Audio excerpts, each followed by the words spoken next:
നമസ്കാരം. 3.5 വയസ്സുകാരിയെ അമ്മ പുഴയിലെറിഞ്ഞു കൊന്ന സംഭവത്തിന്റെ യഥാർത്ഥ കാരണങ്ങൾ ഇന്നും നമുക്ക് പൂർണ്ണമായി അറിയില്ല. സ്വന്തം ഭർത്താവിന്റെ സഹോദരൻ തുടർച്ചയായി മകളെ പീഡിപ്പിച്ചിരുന്ന വിവരം അറിയില്ലായിരുന്നു എന്നാണ് ആ സ്ത്രീ പോലീസിന് നൽകിയ മൊഴി. ഭർത്തൃവീട്ടിലെ ദുരനുഭവവും കുട്ടികൾ കാണിച്ച അകൽച്ചയും ഉള്ളിൽ തീർത്ത പകയാണ് കുട്ടിയെ തീർത്തു കളയാൻ പ്രേരിപ്പിച്ചതെന്ന മൊഴി പോലീസ് വിശ്വാസത്തിലെടുത്തിട്ടേയില്ല. കുഞ്ഞിന്റെ പിതൃ സഹോദരനെ കേന്ദ്രീകരിച്ച് പോലീസ് നടത്തിയ സൂക്ഷ്മ നീക്കങ്ങൾ പോലെ അമ്മയ്ക്ക് ചുറ്റും അവരുടെ നിരീക്ഷണ കണ്ണുകളുണ്ട്. മാനസിക രോഗിയല്ലെന്ന സ്ഥിരീകരണം വന്നതോടെ കുഞ്ഞിനെ കൊന്നതിന് മറ്റു ചില കാരണങ്ങൾ അന്വേഷണ സംഘം സംശയിക്കുന്നുണ്ട്. കുട്ടിയെ ലൈംഗിക പീഡനത്തിന് ഇരയാക്കിയെന്ന കുറ്റസമ്മതം നടത്തിയ പ്രതിക്കൊപ്പമിരുത്തി അമ്മയെ കൂടി ചോദ്യം ചെയ്യുന്നതിലൂടെ മറഞ്ഞിരിക്കുന്ന വസ്തുതകളിലേക്ക് വഴി തുറക്കാനാകും എന്ന പ്രതീക്ഷയിലാണ് പോലീസ്. അങ്ങനെയെങ്കിൽ ഇനി വരാനിരിക്കുന്ന സത്യങ്ങൾ എന്തായിരിക്കും? എൻകൗണ്ടർ പ്രൈം ഇന്ന് ഈ വിഷയം പരിശോധിക്കുന്നു. ഇനിയും പുറത്തു വരാത്ത സത്യങ്ങൾ. പ്രേക്ഷകർക്ക് സ്വാഗതം.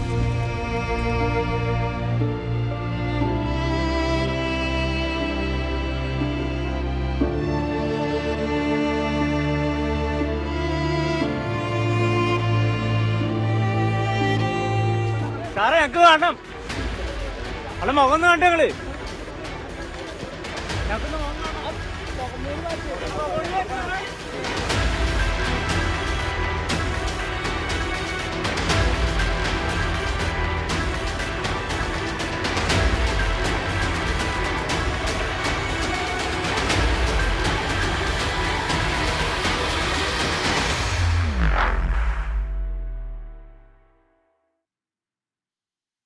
ഇന്ന് എൻകൗണ്ടർ പ്രൈമിൽ നമ്മുടെ അതിഥികൾ retired SP Shri George Joseph, criminal അഭിഭാഷകൻ അഡ്വക്കേറ്റ് പ്രിയദർശൻ തമ്പി, ആക്ടിവിസ്റ്റായ ശ്രീമതി ദീപ ഈശ്വർ, ഒപ്പം തന്നെ വനിതാ കമ്മീഷൻ മുൻ അംഗം ശ്രീമതി ഷാഹിദ കമാൽ എന്നിവരാണ്. ശ്രീമതി ഷാഹിദ കമാൽ, ഒരു സ്ത്രീ എന്ന നിലയിൽ, അമ്മയെന്ന നിലയിൽ, ഈ സമൂഹത്തിലെ ഒരു പൗര എന്ന നിലയിലൊക്കെ സ്വാഭാവികമായും നമ്മുടെ മനസ്സിനെ വേദനിപ്പിക്കുന്ന, ഒരുപക്ഷെ ഈ വാർത്തയും അതിനെ തുടർന്ന് വരുന്ന വിവരങ്ങളും ഒന്നും നമുക്ക് കാണാനോ ഉൾക്കൊള്ളാനോ പോലും പറ്റാത്ത സ്ഥിതിയാണ് ഇപ്പോഴുള്ളതെന്ന് നമുക്കറിയാം. പക്ഷേ എങ്കിലും ശ്രീമതി ഷാഹിദ കമാൽ, ഇതെങ്ങനെ സംഭവിച്ചു? എന്തുകൊണ്ട് സംഭവിച്ചു? ഇതിന് പിന്നിൽ ഇനിയും പുറത്തു വരാതെ മറഞ്ഞു കിടക്കുന്ന കാര്യങ്ങളുണ്ടെങ്കിൽ അതെന്താണ്? അതിൽ നിന്ന് കേരളത്തിൻ്റെ പൊതുസമൂഹം എന്താണ് മനസ്സിലാക്കേണ്ടത്? എങ്ങനെയാണ് നമ്മൾ നമ്മുടെ കുട്ടികളോടുള്ള സമീപനത്തിൽ മാറ്റം വരുത്തേണ്ടത് എന്ന് തുടങ്ങി നാളേക്ക് നമുക്ക് ആവശ്യമായിട്ടുള്ള ഒരുപാട് കാര്യങ്ങൾ ഈ സംഭവത്തിൻ്റെ ചുരുളഴിയുന്നതിലൂടെ നമുക്ക് കിട്ടും എന്നല്ലേ കരുതേണ്ടത്?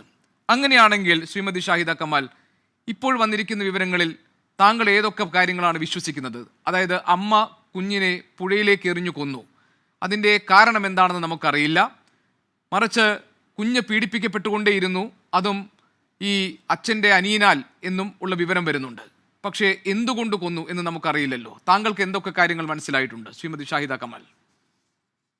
ആദ്യം തന്നെ പറയട്ടെ, സത്യം പറഞ്ഞാൽ നമ്മുടെ മനുഷ്യരുടെ മനസ്സൊക്കെ ഇത്രയും കഠിനവും ക്രൂരവും ആവുമെന്ന് എനിക്ക് അറിയാൻ വയ്യ. പ്രത്യേകിച്ചും ഒരു സ്ത്രീയും ഒരു അമ്മയും ഒക്കെ സ്വന്തം കുഞ്ഞിനെ പുഴയിലെറിഞ്ഞ് കൊന്നിട്ട് എങ്ങനെയാണ് ആ സ്ത്രീക്ക് വീട്ടിൽ പോയി സമാധാനമായിട്ട് കിടന്നുറങ്ങാൻ കഴിയുക എന്നാണ് എന്നെ ആലോചിപ്പിക്കുന്നത്.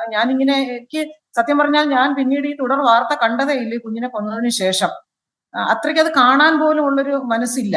ഒന്ന്. രണ്ട്, നമ്മുടെ കുടുംബ ബന്ധങ്ങൾ, ആ കുടുംബ ബന്ധങ്ങളിലെ തകർച്ചകൾ അത് എത്തി നിൽക്കുന്നത് ഇതുപോലെയുള്ള ക്രിമിനൽ നടപടികളിലേക്കും അല്ലെങ്കിൽ അരാജകത്വത്തിലേക്കുമാണ് നമ്മുടെ കുടുംബ ബന്ധങ്ങൾ എത്തിച്ചേരുന്നത്.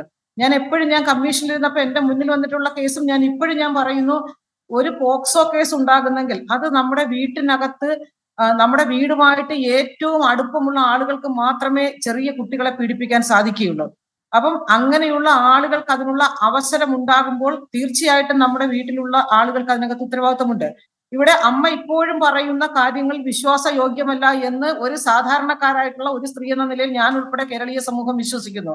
കാരണം ഭർത്താവ് പിണങ്ങി എന്നതിന്റെ പേരിൽ സ്വന്തം കുഞ്ഞിനെ കൊല്ലുക എന്ന് പറയുന്നത് അരിയാഹാരം കഴിക്കുന്ന ആർക്കും വിശ്വസിക്കാൻ കഴിയില്ല.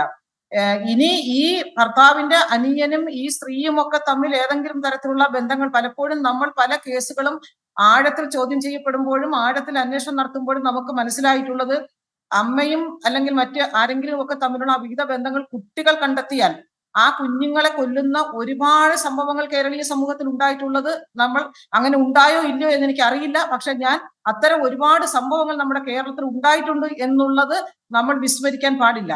കാരണം ഒരു കുഞ്ഞിനെ ഒരു മനസാക്ഷി കുത്തുമില്ലാത്ത ഒരു മനോവേദനയും ഇല്ലാതെ ആ കുഞ്ഞിനെയും ഒക്കത്തെടുത്തുകൊണ്ട് ആ കുട്ടിക്ക് നമുക്ക് കൊണ്ടുപോകുന്ന കണ്ടാൽ ഏതോ മധുരപലഹാരം വാങ്ങിച്ചു കൊടുക്കാൻ കൊണ്ടുപോകുന്ന ലാഘവത്തോടു കൂടി ആ കുട്ടിയെ കൊണ്ടുപോയി ആ കുട്ടിയെ പുഴയിലെറിഞ്ഞ് കൊന്നിട്ട് ഒരു കാര്യം എനിക്ക് കേരളീയ സമൂഹത്തോടോ അല്ലെങ്കിൽ എല്ലാവരോടും പറയാനുള്ളത്, ഇത്തരം കൊലപാതകങ്ങൾ നടത്തിയിട്ട് ആ കൊലപാതകം നടത്തുന്ന ആളുകൾ മനോരോഗികളാണെന്ന മുൻവിധിയോടുള്ള പ്രഖ്യാപനവും അതിനെ തുടർന്നുള്ള അന്വേഷണവുമാണ് ഇത്തരം കൊലപാതകങ്ങൾ കൂടി വരുന്നത്.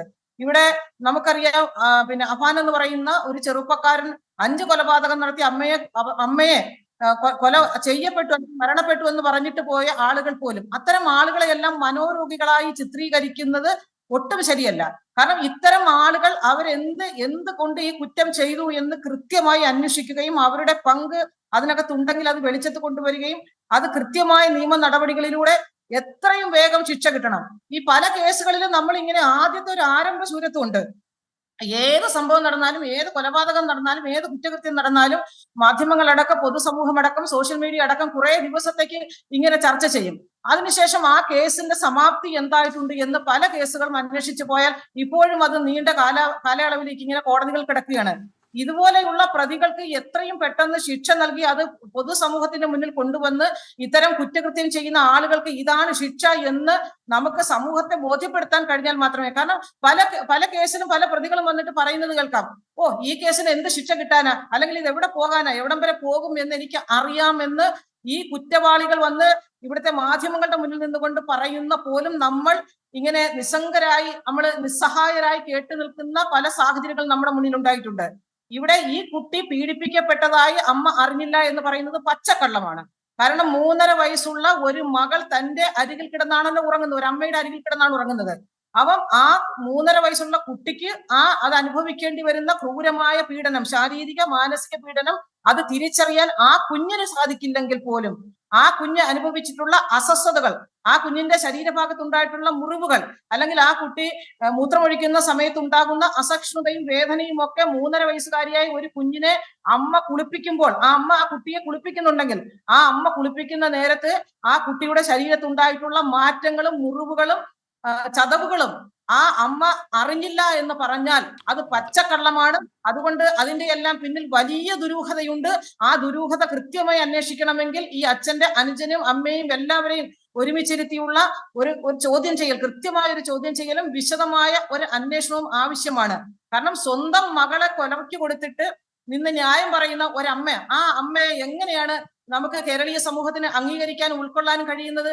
അതുകൊണ്ട് തീർച്ചയായിട്ടും ഈ പോക്സോ കേസുകൾ, എപ്പോഴും ഞാൻ പറയാറുണ്ട്, പോക്സോ കേസുകളിൽ എന്നും ഈ വീട്ടിലുള്ളവർക്ക് അറിയാത്ത പോകുന്നതല്ല പോക്സോ കേസ്. വീടിനുള്ളവർ അറിഞ്ഞുകൊണ്ടോ അല്ലെങ്കിൽ അറിഞ്ഞിട്ടും അറിഞ്ഞില്ല എന്ന ഭാവം നടിച്ചുകൊണ്ടോ, അതുമല്ലെങ്കിൽ അറിഞ്ഞിട്ടും അത് മറ്റാരെയെങ്കിലും സംരക്ഷിക്കാനോ ഒക്കെ വേണ്ടിയിട്ടുള്ള ഒരു ശ്രമം.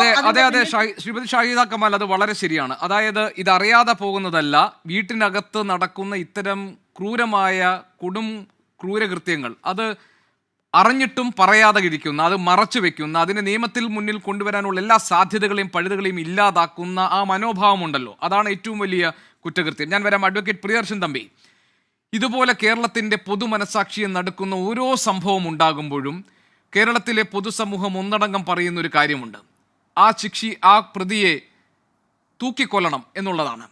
ഇന്നിപ്പോൾ ഈ അമ്മ കുഞ്ഞിനെയും കൊണ്ടുപോയ ഇടങ്ങളിലൊക്കെ, അതായത് ഇപ്പോൾ അങ്കണവാടിയിൽ, അത് കഴിഞ്ഞ് കുഞ്ഞിനെ എടുത്തെറിഞ്ഞ മൂഴിക്കുളം പാലത്ത്, ഇവിടെയൊക്കെ ഇന്ന് അമ്മയും കൊണ്ട് ഈ ഉദ്യോഗസ്ഥർ തെളിവെടുപ്പിന് പോയി. അവിടെയും ആളുകൾ ആക്രോശിച്ചു പറഞ്ഞത് അവരുടെ മുഖം കാണിക്കൂ, ആ പ്രതിയുടെ മുഖം കാണിക്കൂ എന്ന് പറഞ്ഞ് അവരെ നേരെ ചീറിയെടുക്കുന്ന നാട്ടുകാരെയാണ് നമ്മൾ കണ്ടത്. അപ്പോൾ എല്ലാവർക്കും ആവശ്യം ഇത്തരം കുറ്റകൃത്യങ്ങളിൽ യഥാർത്ഥ വസ്തുതകൾ പുറത്തു കൊണ്ടുവരുന്നതിനൊപ്പം തന്നെ ഇതിലെ പ്രതികൾ അവർക്ക് പരമാവധി ശിക്ഷ ഉറപ്പുവരുത്തണം എന്നതാണ് അവരുടെ ആവശ്യം. അതിന് പക്ഷേ നമ്മുടെ നീതിന്യായ സംവിധാനങ്ങൾക്ക് മുന്നിൽ, നമ്മുടെ കോടതികൾക്ക് മുന്നിൽ തെളിവുകളായി കാര്യങ്ങൾ എത്തണം. അങ്ങനെ തെളിവുകളായി കാര്യങ്ങൾ എത്താൻ പാകത്തിലുള്ള വിവരങ്ങൾ ഇപ്പോൾ ഈ കേസ് അന്വേഷണത്തിന് ഇതുവരെയുള്ള ഘട്ടത്തിൽ ഉണ്ടായിട്ടുണ്ടോ? ഉദാഹരണത്തിന് ഈ കുഞ്ഞുമകൾ, അവൾ കഴിഞ്ഞ 1.5 വർഷമായി നിരന്തരം അച്ഛൻ്റെ അനിയൻ്റെ പീഡനത്തിന് ഇരയാകേണ്ടി വന്ന പെൺകുട്ടിയാണെന്ന് പറയുന്നു. അതിന് അത് സബ്സ്റ്റാൻഷിയേറ്റ് ചെയ്യുന്ന, അത് ന്യായീകരിക്കുന്ന, അതിന് തെളിവായി നിൽക്കുന്ന മെഡിക്കൽ റിപ്പോർട്ടുകൾ വളരെ പ്രധാനപ്പെട്ടതാണല്ലോ. അതുൾപ്പെടെയുള്ള കാര്യങ്ങൾ കൃത്യമായി കോടതിയിൽ എത്തിക്കാൻ പാകത്തിൽ ഇപ്പോൾ കാര്യങ്ങൾ എത്തി നിൽക്കുന്നുണ്ടോ താങ്കളുടെ നോട്ടത്തിൽ? അല്ല, തീർച്ചയായിട്ടും ഇവിടെ മുൻ വനിതാ കമ്മീഷൻ അംഗം ശരിയായ രീതിയിൽ സൂചിപ്പിച്ചതുപോലെ ഈ വീടുകളിലാണ് ഏറ്റവും കൂടുതൽ പീഡനം, പ്രത്യേകിച്ചും കുട്ടികൾക്കെതിരെ നടക്കുന്നതെന്നുള്ളത് ഒരു പരമമായ സത്യമാണ്. നമ്മൾ നിഷേധിച്ചിട്ട് കാര്യമില്ല. അതിൽ നമുക്കറിയാം പലതരത്തിലുള്ള കുട്ടികൾക്കെതിരെയുള്ള അതിക്രമമുണ്ട്. മൈനറായിട്ടുള്ള അതിക്രമങ്ങളുണ്ട്, അഗ്രവേറ്റഡ് ആയിട്ടുള്ള സെക്ഷൽ അസോൾട്ടുണ്ട്. അപ്പോൾ പലപ്പോഴും പല കേസുകളും അഭിമാനവും കുടുംബത്തിൻ്റെ മാന്യതയുമൊക്കെ ഓർത്ത് വീടിനുള്ളിൽ തന്നെ സെറ്റിൽ ചെയ്തൊക്കെ പോകുന്ന ഒരുപാട് സന്ദർഭങ്ങൾ ഉണ്ടാകാറുണ്ട്. അത് പലപ്പോഴും മൈനറായിട്ടുള്ള പോക്സോ കേസുകൾ. എന്നാൽ 2012 സമഗ്രമായ ഒരു നിയമം നമ്മുടെ രാജ്യത്ത് ഉണ്ടായത്. അങ്ങനെ രാജ്യത്ത് അങ്ങനെ നിയമം ഉണ്ടാകാനുള്ള പശ്ചാത്തലവും നമുക്കറിയാം. ഡൽഹിയിൽ ഒരു പെൺകുട്ടി അതിക്രൂരമായി ബലാത്സംഗം ചെയ്തു, മനസ എന്ന് പറയുന്ന ആ സംഭവത്തോടുകൂടി ഇന്ത്യയിലെ ആകമാനം ഇവിടെ സൂചിപ്പിക്കപ്പെട്ടതുപോലെ വികാരം ഇളകിമറിയുകയും ഒരു രാഷ്ട്രീയ പ്രസ്ഥാനത്തിൻ്റെയും പിന്തുണയില്ലാതെ ജനങ്ങളാകെ അണിനിരന്നുകൊണ്ട് ആ സംഭവത്തിനെതിരെ പ്രതിഷേധിക്കുകയും ഒക്കെ ചെയ്ത ഐതിഹാസികമായ സംഭവവികാസങ്ങൾ നമ്മുടെ രാജ്യത്തുണ്ടായി. അതെല്ലാം തുടർന്നാണ് 2012 ഈ പോക്സോ നിയമം കുട്ടികൾക്കും സ്ത്രീകൾക്കുമെതിരെയുള്ള അതിക്രമം തടയുവാൻ വേണ്ടി വളരെ ഫലപ്രദമായൊരു നിയമം നമ്മുടെ രാജ്യത്ത് നിലവിൽ വന്നത്. ആ നിയമം നിലവിൽ വന്നതിന് ശേഷമാണ് ഒട്ടേറെ കേസുകൾ ഇപ്പോൾ രജിസ്റ്റർ ചെയ്യപ്പെടുന്നുണ്ട് എന്നുള്ളത് ഒരു വസ്തുതയാണ്. കാരണം ആ നിയമത്തിൽ ശരിയായ രീതിയിൽ തന്നെ കുറ്റവാളികളെ ശിക്ഷിക്കാൻ ഉതകുന്ന നിയമനിർമ്മാണങ്ങളുണ്ട് എന്ന് പറയാതിരിക്കാൻ കഴിയില്ല. കാരണം നമ്മുടെ ക്രിമിനൽ നിയമത്തിൻ്റെ, ഇന്ത്യയിലെ ക്രിമിനൽ നിയമത്തിൻ്റെ ഇപ്പോൾ നേരത്തെ CRPCയും IPC ആയാലും ശരി, പുതിയതായി വന്ന BNSSും BNSും ആയാലും ശരി, പൊതുവായി നമ്മൾ ഇന്ത്യൻ ക്രിമിനൽ ജൂറിസ്പ്രുഡൻസിൻ്റെ ഒരു കാതലെന്ന് പറയുന്നത് accused is presumed to be innocent until the contrary is proved. ഒരു പ്രതി നിരപരാധിയാണ്, അയാൾ കുറ്റക്കാരനാണ് തെളിയിക്കുന്നത് പറയുന്നത്. അതിന് വിപരീതമായി ഈ പോക്സോ ആക്ടിലെ പ്രൊവിഷൻ എന്ന് പറയുന്നത് ഒരു പോക്സോ ആക്ട് ഒരു burden in favour of the പ്രോസിക്യൂഷനാണ്. അത് സാധാരണ ക്രിമിനൽ നിയമത്തിൽ ഇല്ലാത്ത ഒരു പ്രത്യേകതയാണ്. കാരണം ഒരു കുറ്റവാളി, ഒരു പോക്സോ കുറ്റം ചുമത്തപ്പെട്ട എല്ലാ കുറ്റവാളികളും കുറ്റവാളി തന്നെയാണ്, അയാൾ നിരപരാധി അല്ല എന്ന പ്രോസിക്യൂഷൻ അനുകൂലമായ വിവക്ഷ, അതല്ല എന്ന് തെളിയിക്കാനുള്ള ബാധ്യത പ്രതിക്കാണ് എന്നുള്ള ഒരു കാര്യം ഈ നിയമത്തിലുണ്ട് എന്നുള്ളതാണ് ഏറ്റവും പ്രധാനപ്പെട്ട ഒരു കാര്യം. അതുകൊണ്ട് തന്നെ ഒട്ടേറെ കേസുകളിൽ ഈ പോക്സോ ആക്ടിൽ പറയുന്ന കേസുകളിൽ പ്രതിക്ക് പരമാവധി ശിക്ഷ കൊടുക്കുവാൻ വേണ്ടി പ്രോസിക്യൂഷന് കഴിയുന്നുണ്ട് നമ്മുടെ കേരളത്തിൽ. അങ്ങനെ പല കേസുകളും വെറുതെ വിട്ടു പോകുന്നു എന്ന് ഉള്ളത് കണക്കുകൾ നോക്കുമ്പോൾ നമ്മൾ പറയും ഒരുപാട് കേസുകൾ വെറുതെ വിട്ടു പോകുന്നത് കോടതിയുടെ കുഴപ്പം കൊണ്ടല്ല. കാരണം ഈ കേസ് കോടതിയിൽ വരുമ്പോൾ മിക്കവാറും ചെറിയ കേസുകളൊക്കെ തന്നെ കോടതിയിൽ വരുമ്പോൾ രാജിയാകും. പരസ്പരം പ്രതിയും ഈ വാദിയും തമ്മിൽ രാജിയായി അവർ മൊഴി മാറ്റി കോടതി മുമ്പാകെ പറയുന്നത് കൊണ്ടാണ് ഈ കേസുകൾ വെറുതെ വിട്ടു പോകുന്നത്. മൊഴി പറയുന്ന കേസുകൾ വെറുതെ വിടുന്നത് എനിക്ക് തോന്നുന്നു 0.001%. അതുകൊണ്ട് താങ്കൾ ഇത്രയും പറഞ്ഞതുകൊണ്ട് ഞാൻ ചോദിക്കുകയാണ് തമ്പി സാർ, അതായത് ഇപ്പോൾ ഈ കുട്ടിയുടെ മൃതശരീരം നമ്മൾ കണ്ടെത്തുന്നത് അർദ്ധരാത്രി അല്ലെങ്കിൽ പുലർച്ചെ 2:30-ക്കാണ്. പക്ഷേ ഈ കുട്ടിയുടെ പോസ്റ്റ്മോർട്ടം നടപടികൾ നടക്കുന്നത് ഉച്ചയ്ക്ക് 1:30 മണിക്കാണ്. ഞാൻ ഇത്തരം ഫോറൻസിക് വിദഗ്ധരുമായി സംസാരിച്ച സമയത്ത് അവർ പറഞ്ഞൊരു കാര്യമുണ്ട്. അതായത് ഡീകമ്പോസിഷൻ, അത് അഴുകിപ്പോകുന്നത് 8 മടങ്ങായി, അതായത് വെള്ളത്തിൽ നിന്ന് പുറത്തേക്ക് കൊണ്ടുവന്നാൽ 8 ടൈംസ് ആയിട്ടാണ് അതിൻ്റെ ഡീകമ്പോസിഷൻ നടക്കുക എന്നതാണ്. എന്ന് പറഞ്ഞാൽ പ്രധാനപ്പെട്ട തെളിവുകൾ ശേഖരിക്കപ്പെടുന്നതിന് ഈ പറയുന്ന രാത്രി 2:30 മുതൽ ഉച്ചയ്ക്ക് 1:30 വരെയുള്ള സമയം തന്നെ അതൊരു വലിയ കാലതാമസമാണെന്നാണ്. അപ്പോൾ അതിലെ പോരായ്മകളൊക്കെ സ്വാഭാവികമായും മെഡിക്കൽ റിപ്പോർട്ടിൽ പ്രതിഫലിക്കുമെന്നാണ് ഈ ഫോറൻസിക് വിദഗ്ധരുമായി സംസാരിച്ചപ്പോൾ അവരിൽ ചിലർ പങ്കുവെച്ച ഒരു വിവരം. അങ്ങനെയാണെങ്കിൽ മെഡിക്കൽ റിപ്പോർട്ടാണല്ലോ ഫുൾ പ്രൂഫായിട്ട് കോടതിയിൽ വരേണ്ടത് ഈ കുട്ടിയുടെ കാര്യത്തിൽ പ്രത്യേകിച്ച്. കാരണം അച്ഛൻ്റെ അനിയൻ നിരന്തരമായി പീഡിപ്പിച്ചിരുന്നു എന്ന ഞെട്ടിക്കുന്നൊരു വിവരം പുറത്തു വന്നിരിക്കുന്ന സാഹചര്യത്തിൽ. പിന്നെ അതേപോലെ ഇൻക്വസ്റ്റ് നടപടികളുടെ കാര്യത്തിൽ 2022 തോന്നുന്നു ചീഫ് സെക്രട്ടറി ഇറക്കിയ ഒരു ഓർഡറിൽ 4 മണിക്കൂർ മുതൽ 6 മണിക്കൂറിനുള്ളിൽ ഇൻക്വസ്റ്റ് നടപടികൾ പൂർത്തിയാക്കണമെന്നതാണ്. അവിടെയും കാലതാമസം ഉണ്ടായി എന്ന് സംശയിക്കേണ്ടിയിരിക്കുന്നു. അപ്പോൾ ഇതൊക്കെ ഈ കേസിലെ പാകപ്പിഴകളാണെന്ന് നമുക്ക് പറയേണ്ടി വരുമോ? ഒരു അഭിഭാഷകൻ എന്ന നിലയിലാണ് ഞാൻ താങ്കളോട് ചോദിക്കുന്നത്. കോടതിയിലും ഇതൊക്കെ തെളിവുകളായി എത്തേണ്ടതാണല്ലോ, അതുകൊണ്ട്. അല്ല, ശരിയാണ് ഗോപികൃഷ്ണൻ സൂചിപ്പിച്ചതുപോലെ ഞാൻ അതിലേക്ക് വരികയായിരുന്നു. ഞാൻ പൊതുവായ ഒരു പോക്സോ കേസിൻ്റെ ഒരു മാനദണ്ഡവും ഒരു ചിത്രവുമൊക്കെയാണ് നേരത്തെ ഇവിടെ അങ്ങ് ചോദിച്ചപ്പോൾ സൂചിപ്പിച്ചത്. തീർച്ചയായിട്ടും ഈ കേസിൽ പ്രത്യേകതകളുണ്ട്, യാതൊരു സംശയവും വേണ്ട. കാരണം ഈ കേസിനെ 2 ഫേസ് ആയിട്ട് വേണം നമ്മൾ കാണാൻ. ആദ്യത്തെ ഫേസ് എന്ന് പറയുന്നത് ഒരു മർഡർ, അമ്മ പ്രതിയായിട്ടുള്ള ഒരു മർഡർ കേസ്. ആ മർഡർ കേസിൽ അമ്മ ഈ കുട്ടിയെ മിസ്സിങ് ആകുന്നു. ഈ കുട്ടിയുടെ ബോഡി കിട്ടുന്നു, അമ്മയെ സംശയിക്കുന്നു, അമ്മ പിന്നെ കൺഫെഷൻ സ്റ്റേറ്റ്മെൻറ്റിൻ്റെ പ്രകാരം അമ്മയെ മർഡർ കേസിൽ പ്രതിയാക്കുന്നു. അപ്പോൾ ആ മറ്റ് ഒഫൻസൊന്നും അവിടെ വരുന്നില്ല. ഒരു കൊലപാതകം, ഈ കുട്ടിയെ അമ്മ കൊലപ്പെടുത്തി എന്നുള്ള ഒരു ഒഫൻസ് മാത്രമേ വരുന്നുള്ളൂ. എന്നാൽ പോസ്റ്റ്മോർട്ടം റിപ്പോർട്ടിൽ പോസ്റ്റ്മോർട്ടത്തിന് ശേഷമാണ് ഈ മൃഗീയമായി കുട്ടി പീഡിപ്പിക്കപ്പെട്ടു എന്നുള്ള വളരെ ദാരുണമായ, എന്താ പറയുക, മനസ്സാക്ഷിയെ പോലും ഞെട്ടിപ്പിക്കുന്ന അത് അതീവ ക്രൂരമായ സംഭവ വികാസങ്ങൾ പുറം ലോകം അറിയുന്നത്. അപ്പോഴാണ് ഒരു പുതിയ ഒഫൻസ് ഉണ്ടാകുന്നതും ആ ഒഫൻസിൻ്റെ അടിസ്ഥാനത്തിൽ പലരെയും സംശയിക്കുകയും പലരെയും ചോദ്യം ചെയ്യുകയും ഒക്കെ ചെയ്തപ്പോഴാണ് ഈ കുട്ടിയുടെ പിതാവിൻ്റെ അനിയനെ ഇപ്പോൾ ആ കേസുമായി ബന്ധപ്പെട്ടുകൊണ്ട് അറസ്റ്റ് ചെയ്തിരിക്കുന്നത്. തീർച്ചയായിട്ടും അതിൽ ആ കേസിലെ ഡയറക്റ്റ് എവിഡൻസ് ഇല്ല എന്നുള്ളത് ഒരു വസ്തുതയാണ്. കാരണം വിക്ടിം എന്ന് പറയുന്ന കുട്ടി മരിച്ചുപോയി. ഈ ഇൻസിഡൻറ്റ് കണ്ടു എന്ന് പറയുന്ന വിറ്റ്നസ് ആരുമില്ല. ആ ഇൻസിഡൻറ്റിനെ കുറിച്ച് പറഞ്ഞ വിറ്റ്നസ്സും ആരുമില്ല. അപ്പോൾ ഡോക്ടറിൻ്റെ മെഡിക്കൽ എവിഡൻസിൻ്റെ അടിസ്ഥാനത്തിലാണ് അയാളെ പ്രതിയാക്കിയിരിക്കുന്നത്. അതുകൊണ്ട് തന്നെ തീർച്ചയായിട്ടും യാതൊരു സംശയവും വേണ്ട, ഒരു പ്രതിഭാഗം, ഒരു കേസിലെ പ്രതിഭാഗം സ്വാഭാവികമായും ഒരു കോടതിയിൽ ഈ കേസ് വരുമ്പോൾ മൾട്ടിപ്പിൾ ഡിഫൻസ്, പലതരത്തിലുള്ള ഡിഫൻസ് എടുക്കാനുള്ള പോസിബിലിറ്റി നമുക്ക് റോൾ ഔട്ട് ചെയ്യാൻ കഴിയില്ല. പക്ഷേ ഞാൻ ആ പക്ഷേക്ക് അടിവരയിടാൻ കഴിയുന്നു. പക്ഷേ പ്രോസിക്യൂഷനെ സംബന്ധിച്ചിടത്തോളം ശാസ്ത്രീയ തെളിവുകൾ, ഈ പോസ്റ്റ്മോർട്ടം റിപ്പോർട്ടും അങ്ങ് സൂചിപ്പിച്ചതുപോലെ ആ ഒരു ന്യൂനതയുണ്ട് എങ്കിൽ പോലും, അതുപോലെ തന്നെ ഇൻക്വസ്റ്റ് റിപ്പോർട്ടിലെ ന്യൂനതയുണ്ട് എങ്കിൽ പോലും ശാസ്ത്രീയമായ എവിഡൻസ് വളരെ പ്രധാനപ്പെട്ടതാണ്. കാരണം ഇപ്പോൾ നമ്മുടെ ഇൻവെസ്റ്റിഗേഷൻ പഴയ ഇൻവെസ്റ്റിഗേഷൻ പോലെയല്ല, ഇൻവെസ്റ്റിഗേഷൻ്റെ രൂപവും ഭാവവും മാറിയിരിക്കുന്നു. കാരണം അത് വളരെ പ്രോസിക്യൂഷൻ അനുകൂലമായിട്ടുള്ളതാണ്. ഇപ്പോൾ ഇവിടെ എവിഡൻസ് ആക്ടിൽ അമെൻമെൻറ്റ് വന്നിരിക്കുന്നു. ഈ പറയുന്ന ശബ്ദ സന്ദേശങ്ങൾ പോലും തെളിവായി സ്വീകരിക്കാം, വാട്സപ്പ് മെസ്സേജുകൾ പോലും തെളിവായി സ്വീകരിക്കാം, CCTV ഫുട്ടേജ് തെളിവായി സ്വീകരിക്കാം. അന്ന് പറയുന്നത് പോലെ തന്നെ ഈ ശാസ്ത്രീയ പരിശോധനകൾ, അത് ഉദാഹരണത്തിന് ഈ പ്രതിയുടെ കൺഫെഷൻ സ്റ്റേറ്റ്മെൻറ്റ് റെക്കോർഡ് ചെയ്യുക.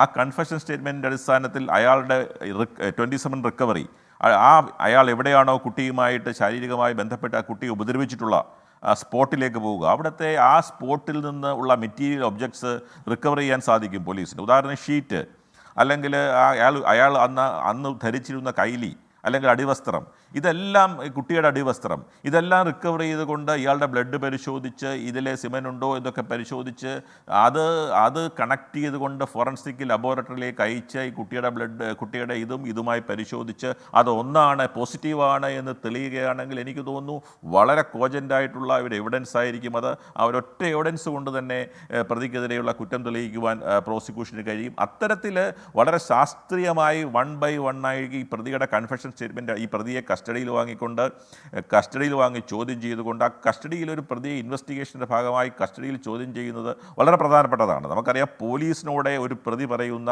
ഒരു സ്റ്റേറ്റ്മെൻറ്റിനും കോടതിന് മുമ്പിൽ വിലയില്ല എന്ന് പറയുമ്പോൾ പോലും അതിൻ്റെ എക്സെപ്ഷനാണ് ഒരു പ്രതിയുടെ ഒരു കൺഫെഷൻ സ്റ്റേറ്റ്മെൻറ്റിൻ്റെ അടിസ്ഥാനത്തിൽ എന്തെങ്കിലും മെറ്റീരിയൽ ആയിട്ടുള്ള ഓബ്ജക്റ്റ് റിക്കവർ ചെയ്യുകയാണെങ്കിൽ, അങ്ങനെ റിക്കവർ ചെയ്യുന്ന ആ സാധനങ്ങളെ കണക്ട് ചെയ്തുകൊണ്ട് അതുമായി ശാസ്ത്രീയമായി പരിശോധിച്ചുകൊണ്ട് ഈ ഒഫൻസ് ഫലപ്രദമായി പ്രൂവ് ചെയ്യാനുള്ള മെറ്റീരിയൽസ് കിട്ടും. അതിന് സമയം വൈകിയിട്ടില്ല എന്നുള്ള അഭിപ്രായക്കാരൻ തന്നെയാണ് ഞാൻ. അങ്ങനെയാണെങ്കിൽ അത് വളരെ ഭാഗ്യം, വളരെ നല്ല കാര്യം തമ്പി സാർ. കാരണം ഈ കാര്യത്തിലും നമുക്ക് സംശയം ഉണ്ടാകുന്നത് കോടതിയിൽ നിന്ന് ഈ പ്രതി ഊരിപ്പോരുന്ന സാഹചര്യം ഉണ്ടാകുമോ, മതിയായ തെളിവുകൾ നമുക്ക് ഹാജരാക്കാൻ കഴിയില്ല എന്ന് തുടങ്ങിയിട്ടുള്ള കുറെ സംശയങ്ങളാണ് സ്വാഭാവികമായി നമുക്കുണ്ടാകും. കാരണം താങ്കൾക്കറിയാമല്ലോ, ഇതുപോലെയുള്ള സംഭവങ്ങളിൽ മാതൃകാപരമായ ശിക്ഷ ഉണ്ടാകണം. നമ്മുടെ നാട്ടിൽ ഇനി ഇങ്ങനെയൊരു സംഭവം ഉണ്ടാകരുത് എന്ന തരത്തിലായിരിക്കണം ആ ശിക്ഷ ഉണ്ടാകേണ്ടത്. അപ്പോൾ മാത്രമാണ് സമൂഹം അതിൽ നിന്ന് എന്തെങ്കിലും ഒന്ന് പഠിക്കും. ഞാൻ താങ്കളിലേക്ക് വരാം.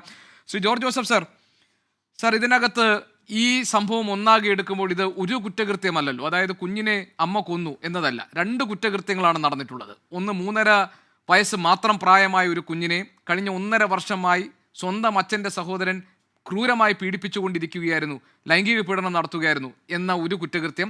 2, അറിഞ്ഞോ അറിയാതെയോ അതിനുശേഷം പിന്നീട് അമ്മ പറയുന്ന കാരണങ്ങൾ എന്താണെങ്കിലും അമ്മ കുഞ്ഞിനെ കൊന്നു എന്നുള്ളത്. അപ്പോൾ 2 കുറ്റകൃത്യങ്ങളാണ് ഇതിൽ ഉൾപ്പെട്ടിരിക്കുന്നത്. 2 കുറ്റസമ്മത മൊഴിയും പോലീസിന് മുന്നിലുണ്ട്. ഒന്ന്, അമ്മ നൽകിയ കുറ്റസമ്മത മൊഴി, ഭർത്താവിനോടുള്ള ദേഷ്യം, ഭർത്തൃ വീട്ടുകാരോടുള്ള വിരോധം, അതിൽ കുട്ടികൾ അകന്നു പോയതിലെ ദേഷ്യം, അതുകൊണ്ട് പക തീർക്കാൻ കുഞ്ഞിനെ കൊന്നുവെന്ന്. 2ാമത്തേത്, ഒരു അബദ്ധം പറ്റിപ്പോയി എന്ന് പറഞ്ഞ അച്ഛൻ്റെ അനിയൻ പോലീസിന് മുന്നിൽ നൽകിയിരിക്കുന്ന കുറ്റസമ്മത മൊഴി. 2 കുറ്റസമ്മത മൊഴിയും 2 കുറ്റകൃത്യങ്ങളും. പക്ഷേ ഇതൊന്നും തമ്മിൽ കൂട്ടിച്ചേർക്കാതെ നിൽക്കുന്നു എന്നതല്ലേ യഥാർത്ഥത്തിൽ പോലീസിന് മുന്നിലുള്ള വെല്ലുവിളി. അങ്ങനെയാണെങ്കിൽ ഇനിയും നമ്മൾ കാണാത്ത കുറേ അധികം ഭാഗങ്ങൾ, കുറേ അധികം അധ്യായങ്ങൾ ഇതിന് പിന്നിലുണ്ട് എന്നല്ലേ മനസ്സിലാക്കുക. സർവീസിൽ ദീർഘകാലം ഇത്തരം ഈ പല സ്വഭാവത്തിലുള്ള കേസുകൾ കൈകാര്യം ചെയ്യുന്ന ആളെന്ന നിലയിൽ താങ്കൾ എന്തൊക്കെയാണ് ഇതിൽ കാണുന്നത്, എന്തൊക്കെയാണ് സംശയിക്കുന്നത്?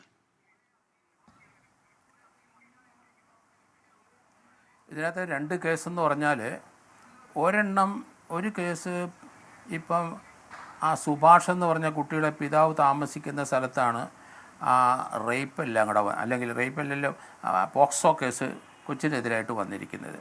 അത് കഴിഞ്ഞ 1 വർഷം കൊണ്ടാണ് ഉണ്ടായത്. അപ്പോൾ അതൊരു പ്ലേസ് ഓഫ് ഒക്കറൻസ് വ്യത്യാസമാണ്. 2 പോലീസ് സ്റ്റേഷൻ അതിർത്തിയിലാണ്. അപ്പോൾ അത് പുത്തൻകുരിശ് പോലീസ് സ്റ്റേഷൻ അതിർത്തിയിലാണ് ആ കുട്ടിയുടെ പിതാവ് താമസിക്കുന്നതുകൊണ്ട് അവിടെയാണ് ആ പോക്സോ കേസ് ബാലനീതി വകുപ്പും അനുസരിച്ചുള്ള കേസുകൾ അവിടെ രജിസ്റ്റർ ചെയ്തിരിക്കുന്നത്. ഇപ്പോഴത്തെ കേസ് അത് ചെങ്ങമനാട് പോലീസ് സ്റ്റേഷൻ അതിർത്തിയിലാണ്. അമ്മ കുട്ടിയെ ആറ്റിലേക്ക് വലിച്ചെറിഞ്ഞു. അപ്പോൾ അതിനകത്ത് പോലീസ് കുറേ അധികം കാര്യങ്ങൾ ശ്രദ്ധിക്കാനുണ്ട്. അതിൻ്റെ സ്റ്റേറ്റ്മെൻറ്റ് റെക്കോർഡ് ചെയ്യുന്നത്. കാരണം കുട്ടിയെ ആ അമ്മ സ്നേഹത്തോടെ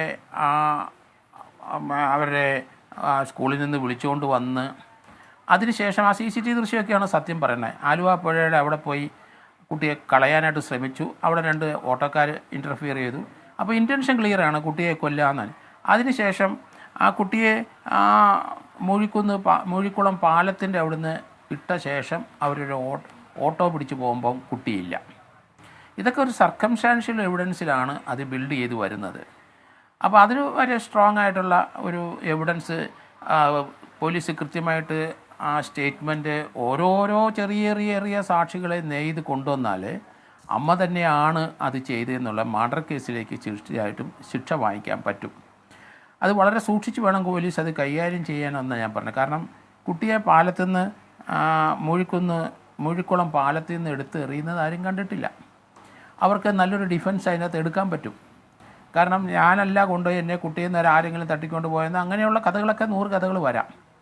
അപ്പോൾ അവിടെ കുട്ടിയെ പുഴയിൽ എറിഞ്ഞ് കളഞ്ഞതിന് എവിഡൻസ് ഇല്ല. അമ്മയുടെ മൊഴി അതെന്തായാലും കോടതി സ്വീകരിക്കാൻ പോകുന്നില്ല. കാരണം അത് പോലീസിന് മുമ്പിൽ കൊടുത്ത മൊഴിയാണ്, അതിന് യാതൊരു വിലയുമില്ല. അല്ലെങ്കിൽ കോടതിയിൽ പോയി കൺഫസ് ചെയ്യണം, അതെന്തായാലും ഇത് നടക്കാൻ പോകുന്നില്ല. അവരെ കസ്റ്റഡി വാങ്ങിച്ചിട്ട് പോലീസ് 5 ദിവസം കസ്റ്റഡി വാങ്ങിച്ചിട്ട് ഇതുപോലെയുള്ള അവർ പോയ വഴിക്കുള്ള സാക്ഷികളെ മുഴുവൻ കണ്ട് നെയ്ത് കോർത്ത് കൊണ്ടുവന്നാൽ ആ മർഡർ കേസിനകത്ത് തീർച്ചയായിട്ടും അവർ ശിക്ഷ വാങ്ങിക്കും. അതേസമയത്ത് പുത്തൻകുരിശ് കേസിനകത്ത് നമ്മൾ നോക്കുമ്പോൾ കഴിഞ്ഞ 1 വർഷം കൊണ്ടാണ് ആ കുട്ടിയെ പീഡിപ്പിച്ചിരിക്കുന്നത്. ആ സമയത്തുള്ള അവിടുന്ന് കണ്ടെടുത്ത ആ കുട്ടി ഉടുത്തിരുന്ന അല്ലെങ്കിൽ ബ്രീഫ് കേസ് അല്ലെങ്കിൽ അണ്ടർവെയർ അങ്ങനെയുള്ള സാധനങ്ങളൊക്കെ ഇപ്പോൾ അവൈലബിൾ ആണോ എന്ന് നമുക്കറിയത്തില്ല. ഏതായാലും പോലീസ് അവിടുന്ന് ആ ബെഡ്റൂമിൻ്റെ അവിടുത്തെ ഷീറ്റും കുട്ടിയുടെ ഉടുപ്പും അയാൾ അന്നേരം ധരിച്ചെന്ന് പറയുന്ന സാധനങ്ങളൊക്കെ എടുത്തിട്ടുണ്ട്. അതിനകത്ത് നമുക്ക് എവിഡൻസസ് കിട്ടാനായിട്ട് സ്വല്പം ബുദ്ധിമുട്ടാണ്. കാരണം അത് ആ കുട്ടിയെ പീഡിപ്പിച്ച സമയത്തുള്ള ആ ഡ്രസ്സാണോ ഇല്ലയോ എന്ന് അത്ര നിശ്ചയം പോരാ. അതൊക്കെ ചോദ്യം ചെയ്യുമ്പോൾ തന്നെ അയാൾ അതിൽ നിന്ന് മാറിപ്പോകാനുള്ള സാധ്യതയും വളരെ കൂടുതൽ. അപ്പോൾ യഥാർത്ഥത്തിൽ അങ്ങനെയുള്ള സാധനങ്ങൾ കണ്ടെത്താൻ കഴിയാനുള്ള ബുദ്ധിമുട്ടുണ്ട്. അപ്പോൾ അത് കുറച്ച് ടഫ് കേസാണ്. ആ കുട്ടിയെ പീഡിപ്പിച്ചതുമായിട്ടും അതുപോലെ അങ്ങനത്തെ ആ കേസിൻ്റെ എവിഡൻസ് കിട്ടാനായിട്ട് വലിയ ബുദ്ധിമുട്ട്. അതേ സമയത്ത് കുട്ടിക്ക് ഒരു ഫ്രഷ് വൂണ്ടുണ്ടായിരുന്നു സ്വകാര്യ ഭാഗത്ത്. ആ ഇഞ്ചുറി ഉണ്ടായത് ഒരു 24 മണിക്കൂറിനകം ഉണ്ടായെന്ന് എവിടെയോ ഞാൻ കണ്ടു. ആ 24 മണിക്കൂറിനകം പോസ്റ്റ്മോർട്ടം ചെയ്ത ഡോക്ടർ അങ്ങനെ പറയുന്നെങ്കിൽ അതൊരു ഫ്രഷ് വൂണ്ടാണ്. ഈ കുട്ടിയെ അമ്മ എടുത്തുകൊണ്ട് പോകുന്നതിന് തൊട്ട് മുമ്പ് അത് ആ കുട്ടി എവിടെ ആയിരുന്നു? വീട്ടിൽ തന്നെയായിരുന്നോ, അമ്മയുടെ വീട്ടിലായിരുന്നോ, അതോ അച്ഛൻ്റെ വീട്ടിലായിരുന്നോ, എവിടെ വെച്ചാണ് ആ ഇഞ്ചുറി ഉണ്ടായത്? അതിപ്പം വ്യക്തമല്ല. കുട്ടിയെ അവർ വന്ന് ആ നഴ്സറിയിൽ നിന്ന് വിളിച്ചുകൊണ്ട് പോകുന്ന CCTV ദൃശ്യം നമ്മൾ കാണുന്നുള്ളൂ. അവർ അമ്മയുടെ വീട്ടിൽ നിന്ന് വന്നോ അച്ഛൻ്റെ, അവർ മിക്കവാറും ഭർത്താവിൻ്റെ വീട്ടിൽ കാണില്ല, അവരുടെ അമ്മയുടെ വീട്ടിൽ തന്നെയാണ്. അവിടെ കൃത്യമായിട്ടൊന്നും വരില്ല. ഈ കുട്ടി ഒരു അബാൻഡൻ ചൈൽഡാണെന്നാണ് ഞാൻ അന്ന് പോലെ പറയുന്നത്. ആരും ശ്രദ്ധിക്കാതെ കുട്ടി അപ്പൻ്റെ വീട്ടിൽ, അപ്പൻ രാവിലെ പണിക്ക് പോയി കഴിഞ്ഞാൽ പിന്നെ കിട്ടില്ല അപ്പനെ. അപ്പം രാത്രി വരുമ്പോൾ അയാളോ ക്ഷീണിച്ച് ഉറങ്ങിക്കിടക്കും. അതോടൊപ്പം തന്നെ ആ വീട്ടിലെ പിതാവിൻ്റെ സഹോദരന്മാർ മാത്രമേ ഉള്ളൂ. ആ വീടിനോട് ചേർന്ന ഒരു ഒരു ചെറിയ പുരയിലാണ് ഈ അമ്മയും 2 മക്കളും കഴിയുന്നത്. കുട്ടികൾ അതുകൊണ്ട് ഭൂരിപക്ഷ സമയത്തും പിതാവിൻ്റെ കുടുംബ വീട് ചേർന്ന് നിൽപ്പുണ്ട്. അവിടെയാണ് 24 മണിക്കൂറും. അപ്പോൾ അവിടെയുള്ള പ്രോബബിലിറ്റി പിതാവിൻ്റെ അനിയം പ്രതിയായ ആ ആൾ അതിനകത്ത് കുട്ടിയായിട്ട് ഏറ്റവും അടുപ്പമുള്ള ആളാണ്. അപ്പോൾ അതൊക്കെ അതിന് എവിഡൻസിലൊക്കെ കൊണ്ടുവരാൻ പറ്റിയേക്കുമായിരിക്കും. കാരണം അയൽവക്കംകാരൊക്കെ അത് കണ്ടിട്ടുണ്ട്. ആ കുട്ടി വേറൊരു വീട്ടിലോട്ട് പോയിട്ടുമില്ല. അപ്പോൾ ഇപ്പോഴത്തെ പ്രതിയായ ആ കുട്ടിയുടെ പിതാവിൻ്റെ അനിയൻ സുഹാഷ് ആണ് ഇൻവോൾവ് ചെയ്ത് എന്ന് വരുത്തി തീർക്കാനായിട്ട് അല്പം ബുദ്ധിമുട്ടുണ്ട്. കാരണം അതിനകത്ത് ഫോറൻസിക് എവിഡൻസ് കിട്ടാനുള്ള സാധ്യതകൾ വളരെ കുറവായിട്ടാണ് എനിക്ക് തോന്നുന്നത്. കാരണം അല്ല, ഡിലേ വന്നിട്ടുണ്ട്. ജോർജ് ജോസഫ് സാർ, ഞാൻ ഒരു കാര്യം ഒന്ന് ഇടയ്ക്ക് ചോദിച്ചോട്ടെ. അതായത് ഇപ്പൊ താങ്കൾ ഈ 2 കേസുകളുടെ കാര്യം പറഞ്ഞു.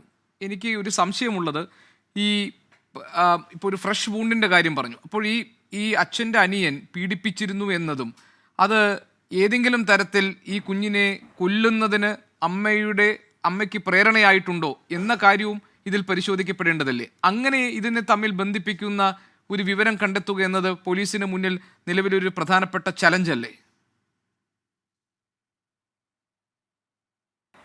അല്ല, ഞാനത് നേരത്തെ പറഞ്ഞു.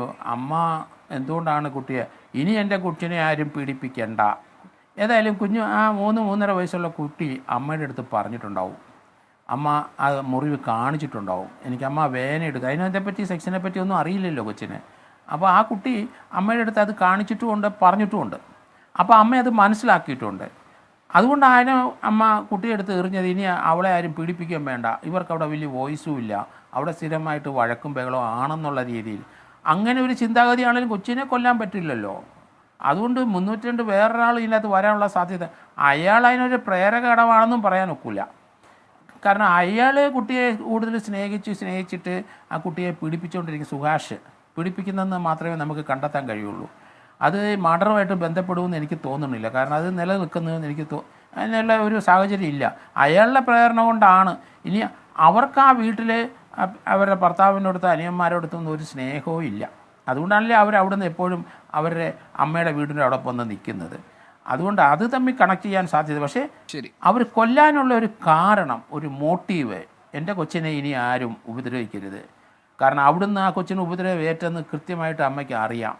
അതുകൊണ്ടാണ് അവർ വളരെ സൈലൻ്റാണ്. ഇപ്പം അവർ മിണ്ടുന്നില്ല. ചോദ്യം ചെയ്യുമ്പം പോലീസ് ചോദ്യം ചെയ്യുമ്പം മിണ്ടാതെ അവരിയ്ക്കുകയാണ്. അവർക്കിപ്പം ദുഃഖഭാരം ഉണ്ട്, തീർച്ചയായിട്ടും ഉണ്ടെന്ന് തന്നെയാണ് ഞാൻ കരുതുന്നത്. എനിക്കൊന്ന് ജോർജ് ജോസഫ് സാർ, ഈ പോക്സോ കേസ് ആയതുകൊണ്ട് തന്നെ നമുക്ക് ഇതിൽ ഇരയാക്കപ്പെട്ട കുഞ്ഞിലേക്ക് എത്തുന്ന രീതിയിലുള്ള ഇൻഡിക്കേഷൻസ് കൊടുക്കരുത് എന്നതാണല്ലോ. അതുകൊണ്ട് നമുക്ക് ആ പേരുകൾ, എനിക്കൊന്നും താങ്കൾ അറിയാതെ പറഞ്ഞു പോയതായിരിക്കാം, ആ പേരുകൾ ഒഴിവാക്കാം എന്നാണ് ഞാൻ മനസ്സിലാക്കുന്നത്. ഞാൻ വരാം താങ്കളിലേക്ക്.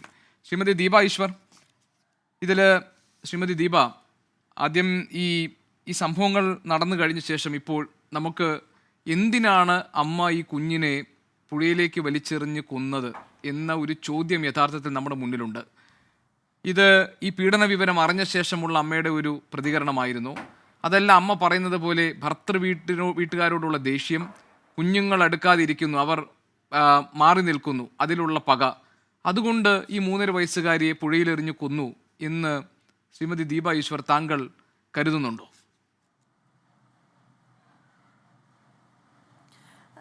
എനിക്ക് തോന്നുന്നതെന്ന് വെച്ച് കഴിഞ്ഞാൽ, നമുക്ക് എല്ലാവർക്കും ഉള്ളിൽ വരുന്ന വികാരങ്ങൾ എല്ലാവർക്കും ഏകദേശം ഒന്ന് തന്നെയായിരിക്കും. എന്ന് വെച്ചാൽ, ഞാനൊരു അമ്മയാണ്. ഒരുപാട് അമ്മമാരുമായിട്ട് എൻ്റെ കൂട്ടുകെട്ടിലും എൻ്റെ ഫ്രണ്ട്ഷിപ്പിലും ഒക്കെ ഒരുപാട് അമ്മമാരുണ്ട്. പല അമ്മമാരും ഫേസ് ചെയ്യുന്ന ഒരു പ്രശ്നമാണ്, കുട്ടികളുണ്ടായി കഴിയുമ്പോൾ ഭർത്താവിൻ്റെ വീട്ടുകാർ കുട്ടികളെ കൂടുതൽ സ്നേഹിക്കുന്നു. അപ്പോൾ എനിക്കുള്ള ഒരു ഇമ്പോർട്ടൻസ് അല്ലെങ്കിൽ റെലവൻസ് ആ കുടുംബത്തിൽ കുറയുന്നു, എൻ്റെ കുട്ടികൾക്ക് എന്നേക്കാൾ സ്നേഹം ഭർത്തൃ വീട്ടുകാരോടാവുമോ എന്നൊക്കെയുള്ള പേടി, ഭയം ഈ കണ്ടുകൊണ്ടിരിക്കുന്ന നമ്മുടെ വ്യൂവേഴ്സിൻ്റെ ഇടയിലുള്ള അമ്മമാർ വിചാരിക്കുന്നുണ്ടാവും എനിക്കും അങ്ങനെ തോന്നിയിട്ടുണ്ട് എന്നുള്ളത്. കൃത്യമായിട്ടും പല അമ്മമാർക്കും തോന്നുന്ന കാര്യങ്ങളാണിതെല്ലാം. ഇവിടെ നമുക്ക് വേണ്ടത് കൃത്യമായിട്ടുള്ള കൗൺസിലിങ്ങും എന്താ പറയുക, ബോധവൽക്കരണവുമാണ്. 2 കാര്യങ്ങളിലാണ്. ഒന്നെന്ന് വെച്ച് കഴിഞ്ഞാൽ, ഒരമ്മയ്ക്ക് എന്നും ഒരു കൗൺസിലിംഗ്, അല്ലെങ്കിൽ ആ ഒരു കുഞ്ഞ് ജനിച്ചു കഴിഞ്ഞ ആ ഒരു സമയം പലപ്പോഴും അമ്മമാരെ ഭയങ്കരമായിട്ട് നെഗ്ലക്റ്റ് ചെയ്യും. എന്ന് വെച്ചാൽ, ഇപ്പോൾ ഒരുപാട് പോസ്റ്റ് പാർട്ടം ഡിപ്രഷൻ എന്നൊക്കെ പറഞ്ഞ് വരുന്നുണ്ട്. അത് ഈ പ്രസവിച്ച ആദ്യത്തെ 6 മാസമോ 1 വർഷമൊന്നുമല്ല, അന്ന് തുടങ്ങുന്ന പോസ്റ്റ് പാർട്ടം ഡിപ്രഷൻ വർഷങ്ങളോളം നിന്ന് ആ ഡിപ്രഷനിൽ നിന്നും കുട്ടിയെയും കൊന്ന് സ്വന്തമായി ആത്മഹത്യയും ചെയ്തിട്ടുള്ള കഥകൾ എനിക്ക് പേഴ്സണലി അറിയാം. നമുക്കറിയാവുന്ന ഒരു കുടുംബത്തിൽ അങ്ങനെ സംഭവിച്ചിട്ടുണ്ട്. അതുകൊണ്ട് ആ ഒരു ആദ്യത്തെ 1 വർഷം മാത്രമേ അതുണ്ടാവൂ എന്നൊന്നും പറയാൻ പറ്റില്ല. അതുകൊണ്ട് നമുക്ക് ആ ഒരു സമയത്ത് അമ്മമാർക്ക് കൃത്യമായ ഒരു കൗൺസിലിംഗ് കൊടുക്കുക, അല്ലെങ്കിൽ അവർക്ക് കൃത്യമായിട്ട് പറയുക. ചുറ്റുമുള്ള അവരെ സ്നേഹിക്കുകയാണെങ്കിലും അതൊരു സപ്പോർട്ട് സിസ്റ്റം തന്നെയാണ്. നമുക്കൊരു സപ്പോർട്ടായിട്ട് അതിനെ കരുതുക എന്ന് പറയുന്ന ഒരു കൗൺസിലിംഗ് അമ്മമാർക്ക് കൊടുക്കുക എന്ന് പറയുമ്പോൾ, ഇത്തരം ചിന്തകളും ഇത്തരം സ്വാഭാവികമായിട്ടും വരുന്ന ചിന്തകൾ ഒന്ന് നമുക്ക് മാറ്റി നിർത്താനും അതിനെ മറ്റൊരു രീതിയിൽ കാണാൻ കഴിയും. ഇതാണ് അമ്മ ചെയ്ത ആ കുറ്റകൃത്യത്തെക്കുറിച്ച് എനിക്ക് പറയാനുള്ള ഒരു കാര്യം എന്ന് വെച്ചാൽ ഇതാണ് കാരണം എന്നുണ്ടെങ്കിൽ ഓക്കെ, അതായത് ഭർത്തൃ വീട്ടുകാർ എൻ്റെ മകളെ കൂടുതൽ സ്നേഹിക്കുന്നു, എനിക്ക് അവളെ കിട്ടുന്നില്ല, ഇനി അംഗൻവാടിയിൽ നിന്ന് വിളിച്ചുകൊണ്ട് പോയി വീട്ടിൽ ചെന്നാലാണെങ്കിലും ഭർത്താവിൻ്റെ വീട്ടുകാർ അവളെ കൊണ്ട് കടയിൽ പോകുന്നു, സാധനം വാങ്ങിച്ചു കൊടുക്കുന്നു, എനിക്ക് അവിടെ ഒരു പ്രാധാന്യം കിട്ടുന്നില്ല, ഇങ്ങനെയൊക്കെയുള്ള പല ചിന്തകൾ ആ അമ്മ ഒരുപക്ഷെ അന്ന് അലട്ടിയിട്ടുണ്ടാവാം. അതാണ് കാരണമെന്നുണ്ടെങ്കിൽ അതപ്പോൾ പരിഹരിക്കേണ്ട കാര്യമല്ല. ഒരു ഗർഭിണിയാവുമ്പോൾ തന്നെ അമ്മമാരെ അതിലേക്ക് പതുക്കെ കൗൺസിൽ ചെയ്യേണ്ട ഒരു കാര്യം. നമ്മുടെ നാട്ടിൽ അതിനൊരു പ്രാധാന്യമില്ല എന്നുള്ളതാണ് സത്യം. അതൊന്ന്. രണ്ടാമത്തെ കാര്യം, ഇനി അത് അല്ല, ഇനിയിപ്പം പീഡനം എന്ന് പറയുന്ന ഒരു കാര്യം അമ്മ അറിഞ്ഞിട്ടാണെന്നുണ്ടെങ്കിൽ ഇതിലും ഒരു കൗൺസിലിങ്ങിൻ്റെ ബോധവൽക്കരണത്തിൻ്റെയും ആവശ്യമുണ്ട്. എങ്ങനെയെന്ന് ചോദിച്ചാൽ ഇന്ന് പലർക്കും കിട്ടാത്ത ഒരു കാര്യമാണ് പേരൻറ്റിങ് കൗൺസിലിംഗ് എന്ന് പറയുന്നത്. നല്ല പേരൻറ്റിങ് കൗൺസിലേഴ്സ് നമ്മുടെ ചുറ്റും കുറവാണ്. കാരണം കുട്ടികളെ എങ്ങനെ നമുക്ക് നമ്മുടെ കുടുംബ പ്രശ്നങ്ങളിൽ നിന്നും കുട്ടികളെ എങ്ങനെ മാറ്റി നിർത്താം എന്നതിനെക്കുറിച്ചുള്ള ബോധവൽക്കരണം കുറവാണ്. എന്തുകൊണ്ടാണ് കുറയുന്നത്? അതിലൊന്നൊരു കാര്യമില്ല എന്ന് നമ്മൾ മലയാളികളുടെ ഒരു ചിന്തയുണ്ട്. അതായത് അതൊന്നും കുഴപ്പമില്ല, വീടായ കുടുംബമായ വഴക്കാവും, അടിയാവും, ബഹളമാവും, പിള്ളേർ അതൊക്കെ കണ്ടു വളരണം എന്ന് വിചാരിക്കുന്ന കുടുംബങ്ങളുമുണ്ട്. അത് തെറ്റാണ്. കുട്ടികളുടെ മുൻപിൽ വെച്ചുള്ള വഴക്കും അങ്ങനത്തെ കാര്യങ്ങൾ കുട്ടികളെ, നേരത്തെ ഇവിടെ എൻ്റെ ഒരു പാനലിസ്റ്റ് വളരെ ഇതായിട്ട് പറയുന്നുണ്ടായിരുന്നു അബാൻഡൻഡ് ചൈൽഡ് എന്ന്. കേട്ടപ്പോൾ സങ്കടം തോന്നി, സത്യമാണ്, പക്ഷെ കേട്ടപ്പോൾ സങ്കടം തോന്നി. അത്രയും അബാൻഡൻഡ്, അതായത് ആർക്കും വേണ്ട എന്ന രീതിയിൽ ആ കുടുംബത്തിൽ എവിടെയോ, അതുകൊണ്ടല്ലേ ഇങ്ങനെ പീഡനവും അങ്ങനത്തെ കാര്യങ്ങളുമൊക്കെ നടക്കുന്നത്. എന്തായാലും ഈ കുഞ്ഞിൻ്റെ പുറകെ വരാൻ അച്ഛനും അമ്മയും ഇല്ല. അച്ഛനും അമ്മയും അങ്ങോട്ടും ഇങ്ങോട്ടും വഴക്കുണ്ടാക്കി തീർക്കുകയാണ്. അപ്പോൾ ഈ കുഞ്ഞിൻ്റെ പുറകെ ഈ ഡീറ്റെയിൽസ് ഒന്നും അന്വേഷിക്കാൻ അമ്മയില്ല, അച്ഛനില്ല എന്ന് ഉറപ്പുള്ളത് കൊണ്ടാണ് ഇത്തരം ചെകുത്താൻ പുറത്ത് വരുന്നത്. അപ്പോൾ ഇതിലും നമ്മൾ ചിന്തിക്കേണ്ടത്, കുട്ടി നമുക്കുണ്ടായി കഴിഞ്ഞാൽ നമ്മൾ അച്ഛൻ അമ്മ എന്ന സ്ഥാനമാണ് ആദ്യം. എങ്ങനെ നമുക്ക് പേരൻറ്റിങ് എങ്ങനെ നമുക്ക് ഭംഗിയായി ചെയ്യാം എന്നതിനും ഒരു ബോധവൽക്കരണം ആവശ്യമാണ്. ഇതൊക്കെ പറയുമ്പോൾ പലരും പുച്ഛിച്ച് ചിരിക്കുമോ, ഇതൊക്കെ പഠിപ്പിച്ചു കൊടുക്കേണ്ട കാര്യമാണോ? ആണ്. കൃത്യമായിട്ട് സയന്റിഫിക് ആയിട്ട് സ്ട്രക്ചറലായിട്ട് പഠിപ്പിച്ചു കൊടുത്ത് എന്തൊക്കെ പ്രശ്നം ഭാര്യയും ഭർത്താവും ഉണ്ടെങ്കിലും കുട്ടികളെ അതിൽ നിന്ന് മാറ്റി നിർത്തി, കുട്ടികളെ ആ പ്രശ്നങ്ങളിൽ ഇടപെടുത്താതെ, കുട്ടികൾക്ക് കൊടുക്കേണ്ട ആ ഒരു ബാല്യം അവരുടെ സ്നേഹത്തോടെയും സംരക്ഷണത്തോടെയും അവർക്ക് ആ ബാല്യം കൊടുക്കണം എന്നൊരു ബോധവൽക്കരണവും ആ ഒരു അവയർനെസ് സെഷൻസ് ഉണ്ടല്ലോ, അത് നമ്മുടെ കേരളത്തിലെ ഗ്രാമങ്ങളിൽ എത്തിച്ചേരണം. ഓരോ ഇതുപോലെയുള്ള കുടുംബങ്ങളിലും ഇതിൻ്റെ പ്രാധാന്യം എത്തിച്ചേരണം. ഈ രണ്ട് കാരണങ്ങൾ കൊണ്ടാണ് ആ പിഞ്ചു കുഞ്ഞിൻ്റെ, അതും ആ കുട്ടി വളരെ മിടുക്കിയായിരുന്നു എന്നാണ് കേൾക്കുന്നത്. അത് കേൾക്കുമ്പോൾ അറിയാതെ നമ്മുടെ കണ്ണുകൾ നനഞ്ഞു പോവുകയാണ്. കാരണം ഇത്രയും പ്രശ്നങ്ങളുടെ ഇടയിലും ആ കുട്ടി ആക്റ്റീവായിരുന്നു എന്ന് പറയുന്നത്, ആ കുട്ടി വളരെ മിടുക്കിയായ ഒരു കുട്ടിയായിരുന്നു. ജീവിച്ചിരുന്നെങ്കിൽ ആ കുട്ടി ഒരുപക്ഷെ നല്ലൊരു സ്ഥാനത്ത് ഭാവിയിൽ എത്തിയേനെ. കാരണം ഇത്ര അധികം പ്രശ്നങ്ങൾ ഉണ്ടായാലും പുറത്തു പോകുമ്പോഴും അംഗൻവാടിയിലുമൊക്കെ വളരെ ആക്റ്റീവായി ചിരിച്ച് കളിച്ച് അവളുടെ കൂട്ടുകെട്ടിൽ അവളൊരു നേതാവിനെ പോലെ ആയിരുന്നു എന്നൊക്കെ ഞാൻ പല വാർത്തകളിലും കേട്ടു. ഇത് കേൾക്കുമ്പോൾ നമുക്ക് തോന്നുന്നത് വെറും നമ്മുടെ മുതിർന്നവരുടെ അഡൾട്ട്സിൻ്റെ, അവൾക്ക് ജന്മം കൊടുത്ത അച്ഛൻ്റെയും അമ്മയുടെയും കെയർലെസ്നെസ് കാരണവും അവരെ കുറ്റപ്പെടുത്തി പറയുന്നതല്ല, പക്ഷെ നമ്മുടെ നാട് ഇത്തരം കാര്യങ്ങൾക്ക് കൊടുക്കുന്ന പ്രാധാന്യത്തിൻ്റെ കുറവ് കാരണവുമാണ് ആ പിഞ്ചു കുഞ്ഞിനെ ഇന്ന് കേരളത്തിന് നഷ്ടപ്പെട്ടത്. ഇതാണ് എനിക്ക് ഈ വിഷയത്തിൽ. ശ്രീമതി ദീപ, ഞാൻ അതിനിടയിൽ ഒരു കാര്യം ചോദിക്കട്ടെ. അതായത് ഇപ്പോഴും നമുക്ക് മനസ്സിലാകാത്തൊരു കാര്യം, ഈ ഭർത്തൃ വീട്ടുകാരോടുള്ള ദേഷ്യം, ഭർത്താവിനോടുള്ള വിരോധം, കുട്ടികൾ അടുക്കുന്നില്ല എന്നതിലുള്ള മനോവിഷമം, ഇതൊക്കെ ഒരു പകയായി മാറി വളരെ ആസൂത്രിതമായി കുഞ്ഞിനെ അംഗനവാടിയിൽ നിന്ന് വിളിച്ചുകൊണ്ട് വന്ന് പോകുന്ന വഴിക്ക് പുഴയിൽ എറിഞ്ഞ ശേഷം സ്വന്തം വീട്ടിലേക്ക് പോകും. അങ്ങനെ ആസൂത്രിതമായി ഒരു കൊലപാതകം നടക്കും ഇന്ന് ദീപ കരുതുന്നുണ്ടോ? എൻ്റെ അടുത്ത് സത്യത്തിൽ എന്നോട് ചോദിക്കുകയാണെങ്കിൽ ആസൂത്രിതമായ ആ അമ്മ അത് ചെയ്തതാണ് എന്ന് എൻ്റെ മനസ്സ് വിശ്വസിക്കാൻ ആഗ്രഹിക്കുന്നില്ല.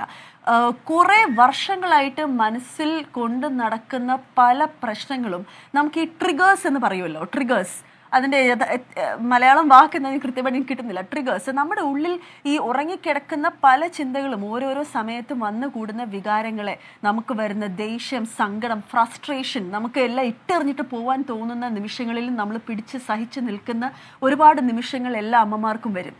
അതെല്ലാം ഈ അടക്കി ഒതുക്കിയാണ് പല അമ്മമാരും മുൻപോട്ട് പോയിക്കൊണ്ടിരിക്കുന്നത്. അതെല്ലാം പൊട്ടുന്ന ഒരു സാഹചര്യമുണ്ട്, അതിനെയാണ് ട്രിഗർ എന്ന് വിളിക്കുന്നത്. ഇനി ആ അമ്മയ്ക്ക് അന്ന് അങ്ങനെ എന്തെങ്കിലും ഒരു സാഹചര്യം ഉണ്ടായിരുന്നോ എന്നെനിക്കറിയില്ല. ഞാൻ ആ അമ്മയെ ഒരു കാരണവശാലും ന്യായീകരിക്കുകയല്ല. എനിക്കത് ചിന്തിക്കാൻ പോലും പറ്റുന്നില്ല. എങ്ങനെ ആ കുഞ്ഞിനെ അംഗൻവാടിയിൽ നിന്ന് വിളിച്ച് പുഴയുടെ ആ പാലത്തിൻ്റെ ഭാഗത്തേക്ക് കൊണ്ടുപോകുമ്പോൾ ആ മാനസികാവസ്ഥ എന്താണെന്ന് ചിന്തിക്കാൻ പോലും പറ്റുന്നില്ല. പക്ഷേ മറ്റൊരു ഭാഗത്ത് നിന്ന് ചിന്തിക്കുമ്പോൾ ഒരുപാട് പ്രശ്നങ്ങളുള്ള ഒരു ഡിസ്ഫങ്ഷണൽ ഫാമിലി എന്ന് പറയാവുന്ന ഒരുപാട് പ്രശ്നങ്ങളുടെ ഒരു കൂമ്പാരമായിരുന്ന കുടുംബമാണത്.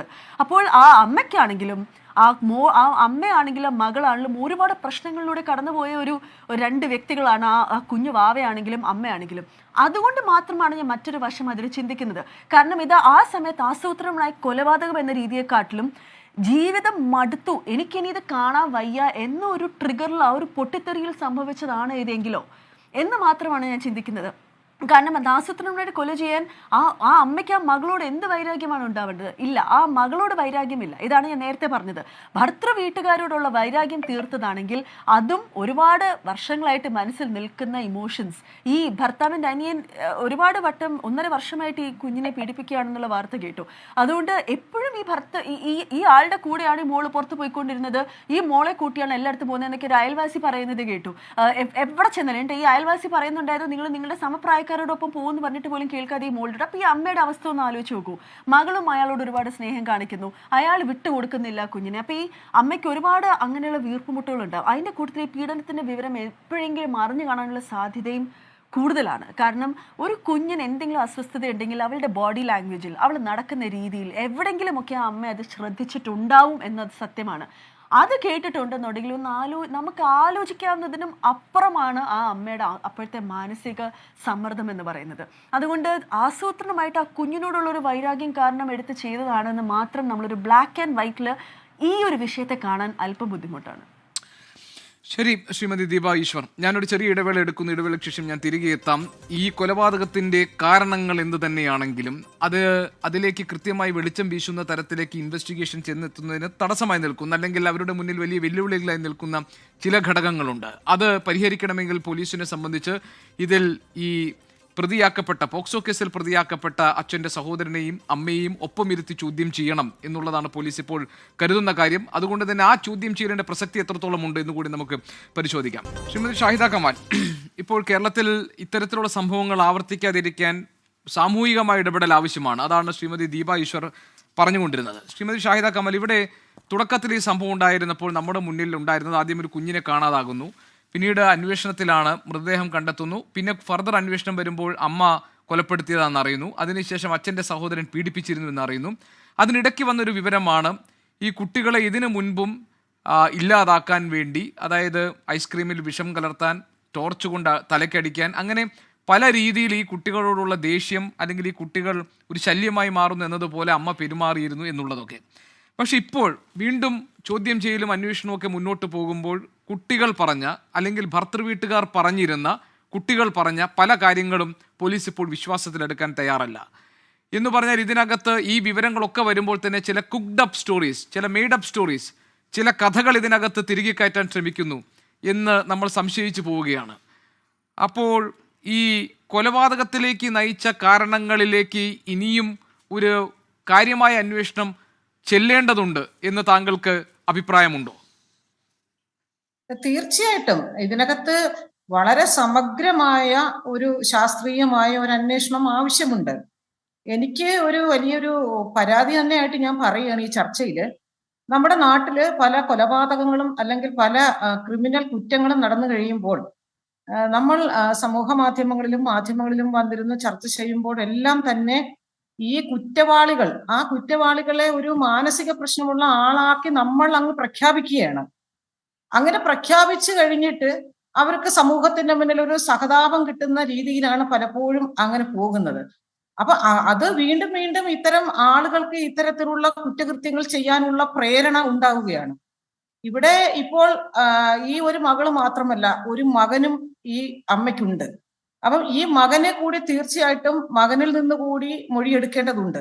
അപ്പോൾ മാത്രമാണ് ഈ കുട്ടികളോട് അമ്മ ഏതൊക്കെ തരത്തിൽ പെരുമാറിയിട്ടുണ്ട്, അവരുടെ മാനസികാവസ്ഥ എങ്ങനെയാണ് എന്നുള്ളതൊക്കെ വിശദമായി അറിയാൻ സാധിക്കുകയുള്ളൂ. പെട്ടെന്ന് ഈ കുട്ടിയെ കൊല ചെയ്യപ്പെട്ടത് കൊണ്ട് ഭർതൃഗൃഹത്തിലുള്ള അല്ലെങ്കിൽ ഭർത്താവിന്റെ കുടുംബക്കാർക്ക് ഉള്ള ഈ അമ്മയോടോ അല്ലെങ്കിൽ മക്കളോടോ ഉള്ള പെരുമാറ്റം മാറും എന്ന് വിശ്വസിച്ചുകൊണ്ടാണോ ഈ കുട്ടിയെ കൊണ്ട് കൊലപാതകം ചെയ്ത്, അല്ലെങ്കിൽ സ്വന്തം മകളുടെ ജീവൻ കവർന്നിട്ടാണോ മറ്റൊരാളോട് പ്രതികാരം ചെയ്യുന്നത്? അതൊരു ശരിയായ വീക്ഷണമല്ല.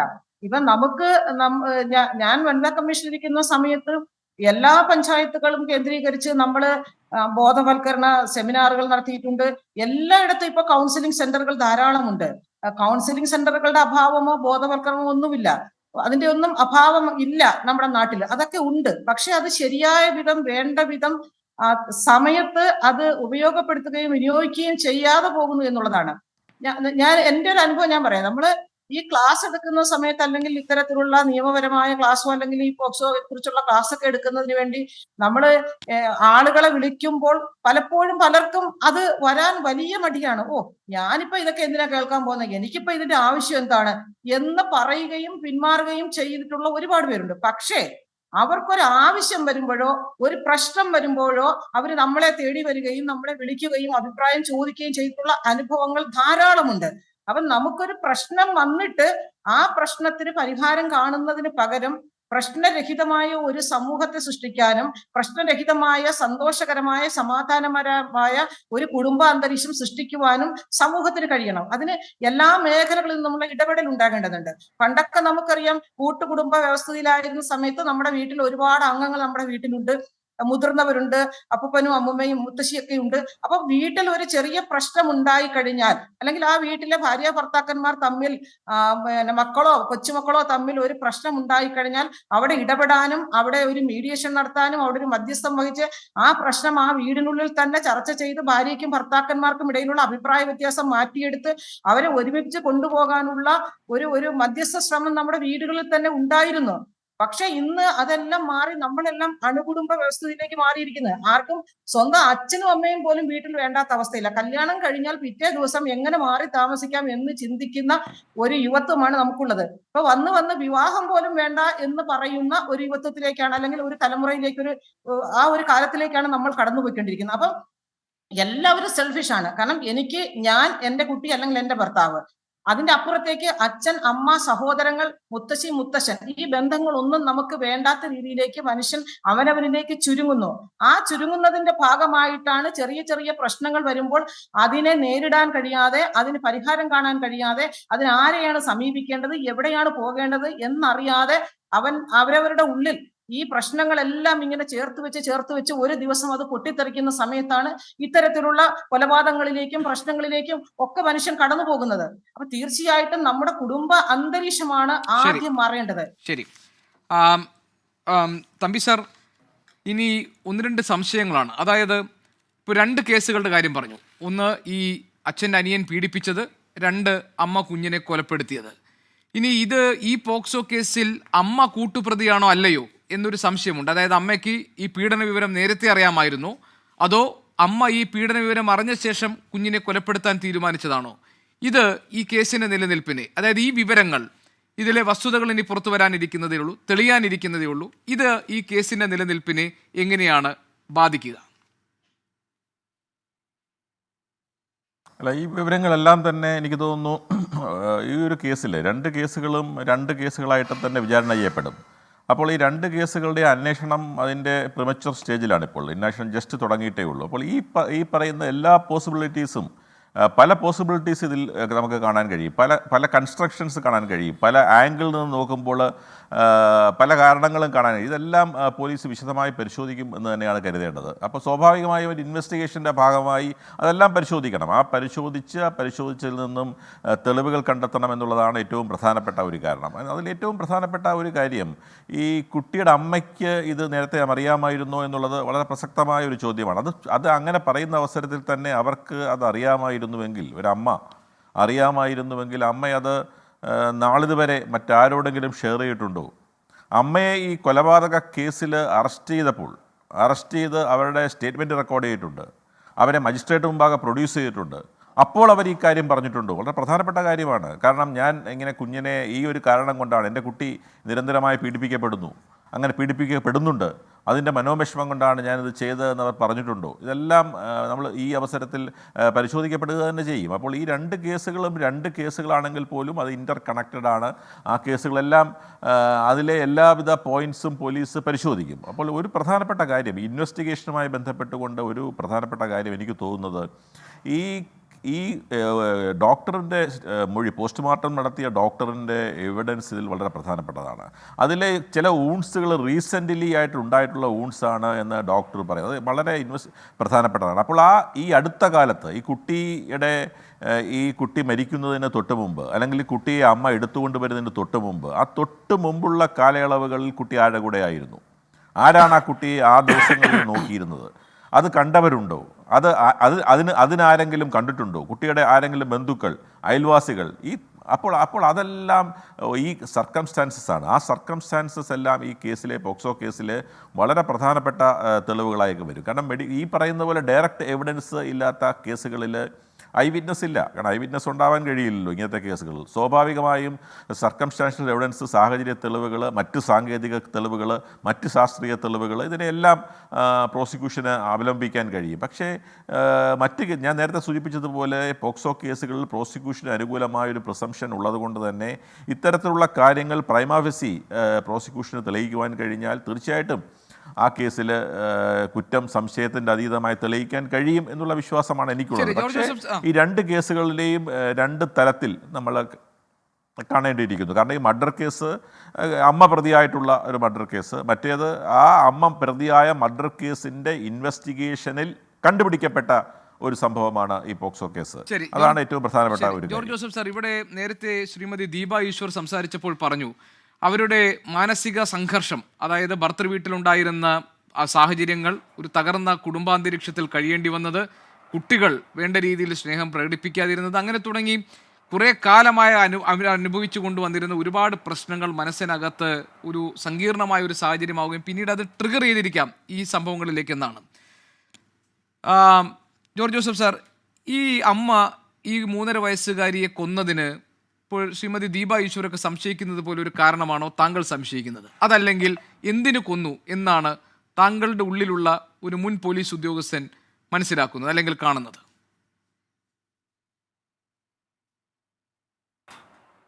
ഇല്ല, നമ്മൾ പല വഴിക്കൂടെ ചിന്തിക്കണം. ആ പോലീസ് അമ്മ ഈ കൊച്ചിനെ കൊന്നതിന് ഒരു മോട്ടീവ്, ആ മോട്ടീവ് എന്താണെന്ന് കുറ്റച്ചാർജിനത് പറഞ്ഞില്ലേ പറ്റുള്ളൂ പോലീസിന്.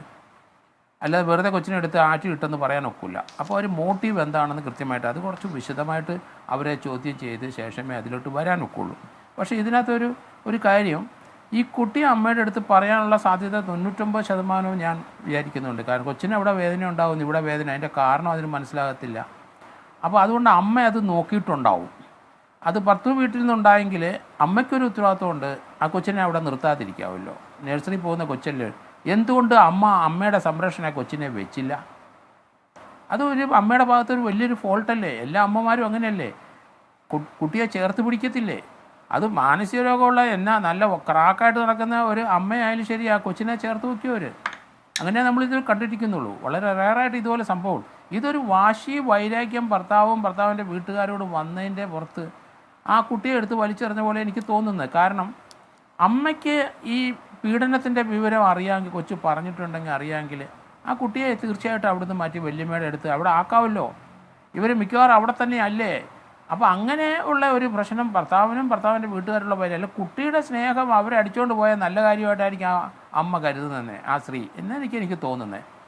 കാരണം അങ്ങനെ ഒരു പ്രശ്നമില്ല. അങ്ങനെയാണ് ഇവരവിടെ പോയി നിന്നുകൂടെ? ആ 2 കുട്ടികൾ അവിടെ അല്ലേ നിൽക്കുന്നത്, അവർക്ക് അവിടെ പോയി നിൽക്കാൻ കഴിയും. അല്ലേ 2 കുട്ടികളെ ഇവരുടെ വല്യമ്മയുടെ വീട്ടിലോട്ട് കൊണ്ടുവന്നുകൂടെ? അപ്പം പുത്തൻകുരിശിൽ ഭർത്താവിൻ്റെ വീട്ടിൽ ആ കുട്ടികളെ തന്നെ നിൽക്കുന്ന ഇവർ കുട്ടികളെ ശ്രദ്ധിക്കുന്നില്ല, അവർ അറ്റൻഡ് ചെയ്യുന്നില്ല, അവർക്ക് താല്പര്യമില്ല എന്നാണ് വരുന്നത്. അത് ഭർത്താവിൻ്റെ വീട്ടുകാരുള്ള വൈരാഗ്യം കൊണ്ടാകാം, അതും ആകാം. പക്ഷേ എന്താണ് ആ അമ്മ അങ്ങനെ കരുതുന്നത് എനിക്ക് മനസ്സിലാവും. ഒരമ്മമാരും ഇങ്ങനെ ചെയ്യുന്നതായിട്ട് നമുക്ക് തോന്നിയിട്ടില്ല. കാരണം കുട്ടിയെ രക്ഷപ്പെടുത്താൻ അവർക്ക് സാധിക്കുമായിരുന്നു എന്ന് എനിക്ക് തോന്നുന്നത്.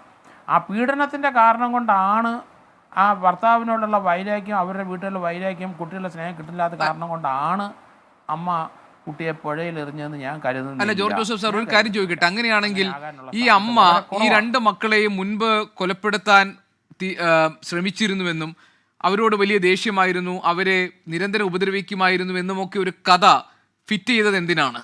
ആരായിരിക്കും അതിന് പിന്നിൽ? അതിൻ്റെ മോട്ടീവ് എന്തായിരിക്കും?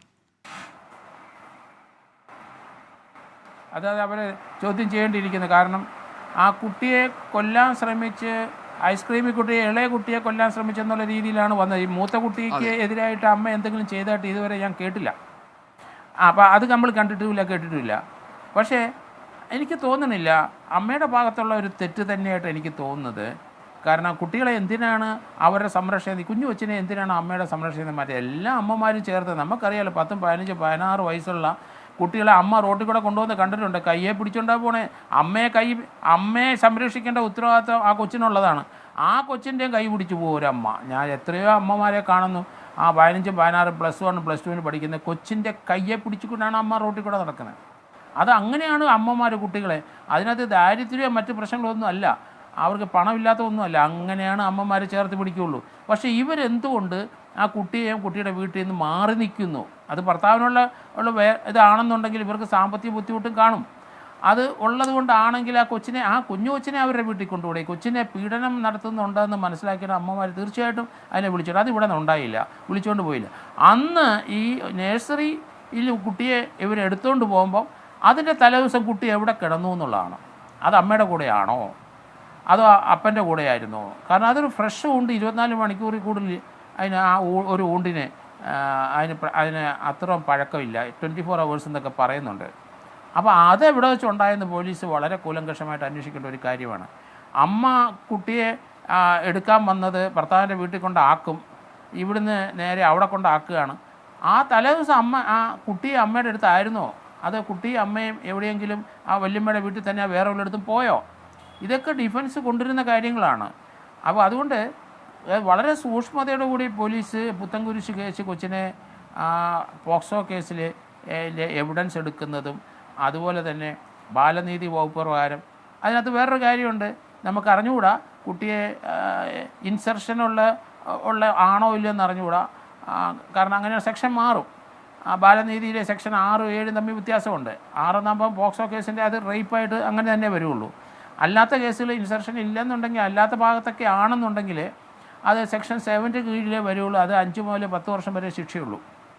അപ്പോൾ അത് ഏതാണെന്ന് പോലീസ് ഇൻട്രോഗേറ്റ് ചെയ്തിട്ട് വേണം അത് കണ്ടുപിടിക്കാൻ. കുട്ടിയുടെ പോസ്റ്റ്മോർട്ടത്തിലെ സ്വഭാവം, അതിൻ്റെ ഇഞ്ചുറിയുടെ സ്വഭാവം, അതെല്ലാം കണ്ടിട്ട് വേണം അതിലേക്ക് എത്താനായിട്ട്. അതുകൊണ്ട് സ്വല്പം കോംപ്ലിക്കേഷൻ ഉള്ളൊരു കേസാണ് പുത്തൻകുരിശ് ഡിവൈഎസ്പി. അത് വളരെ ശ്രദ്ധിക്കേണ്ടിയിരിക്കുന്നു. ഏതായാലും ആ കാര്യങ്ങളൊക്കെ തന്നെ പയ്യനെ പരിശോധനയിലേക്ക് വരട്ടെ ജോർജ് ജോസഫ് സർ. ആ കാര്യങ്ങളൊക്കെ തന്നെ പരിശോധനയിലേക്ക് വരട്ടെ. ശ്രീമതി ദീപ ഈശ്വർ, ഈ ചർച്ച അവസാനിപ്പിക്കുമ്പോൾ എന്താണ് പറയാനുള്ളത്?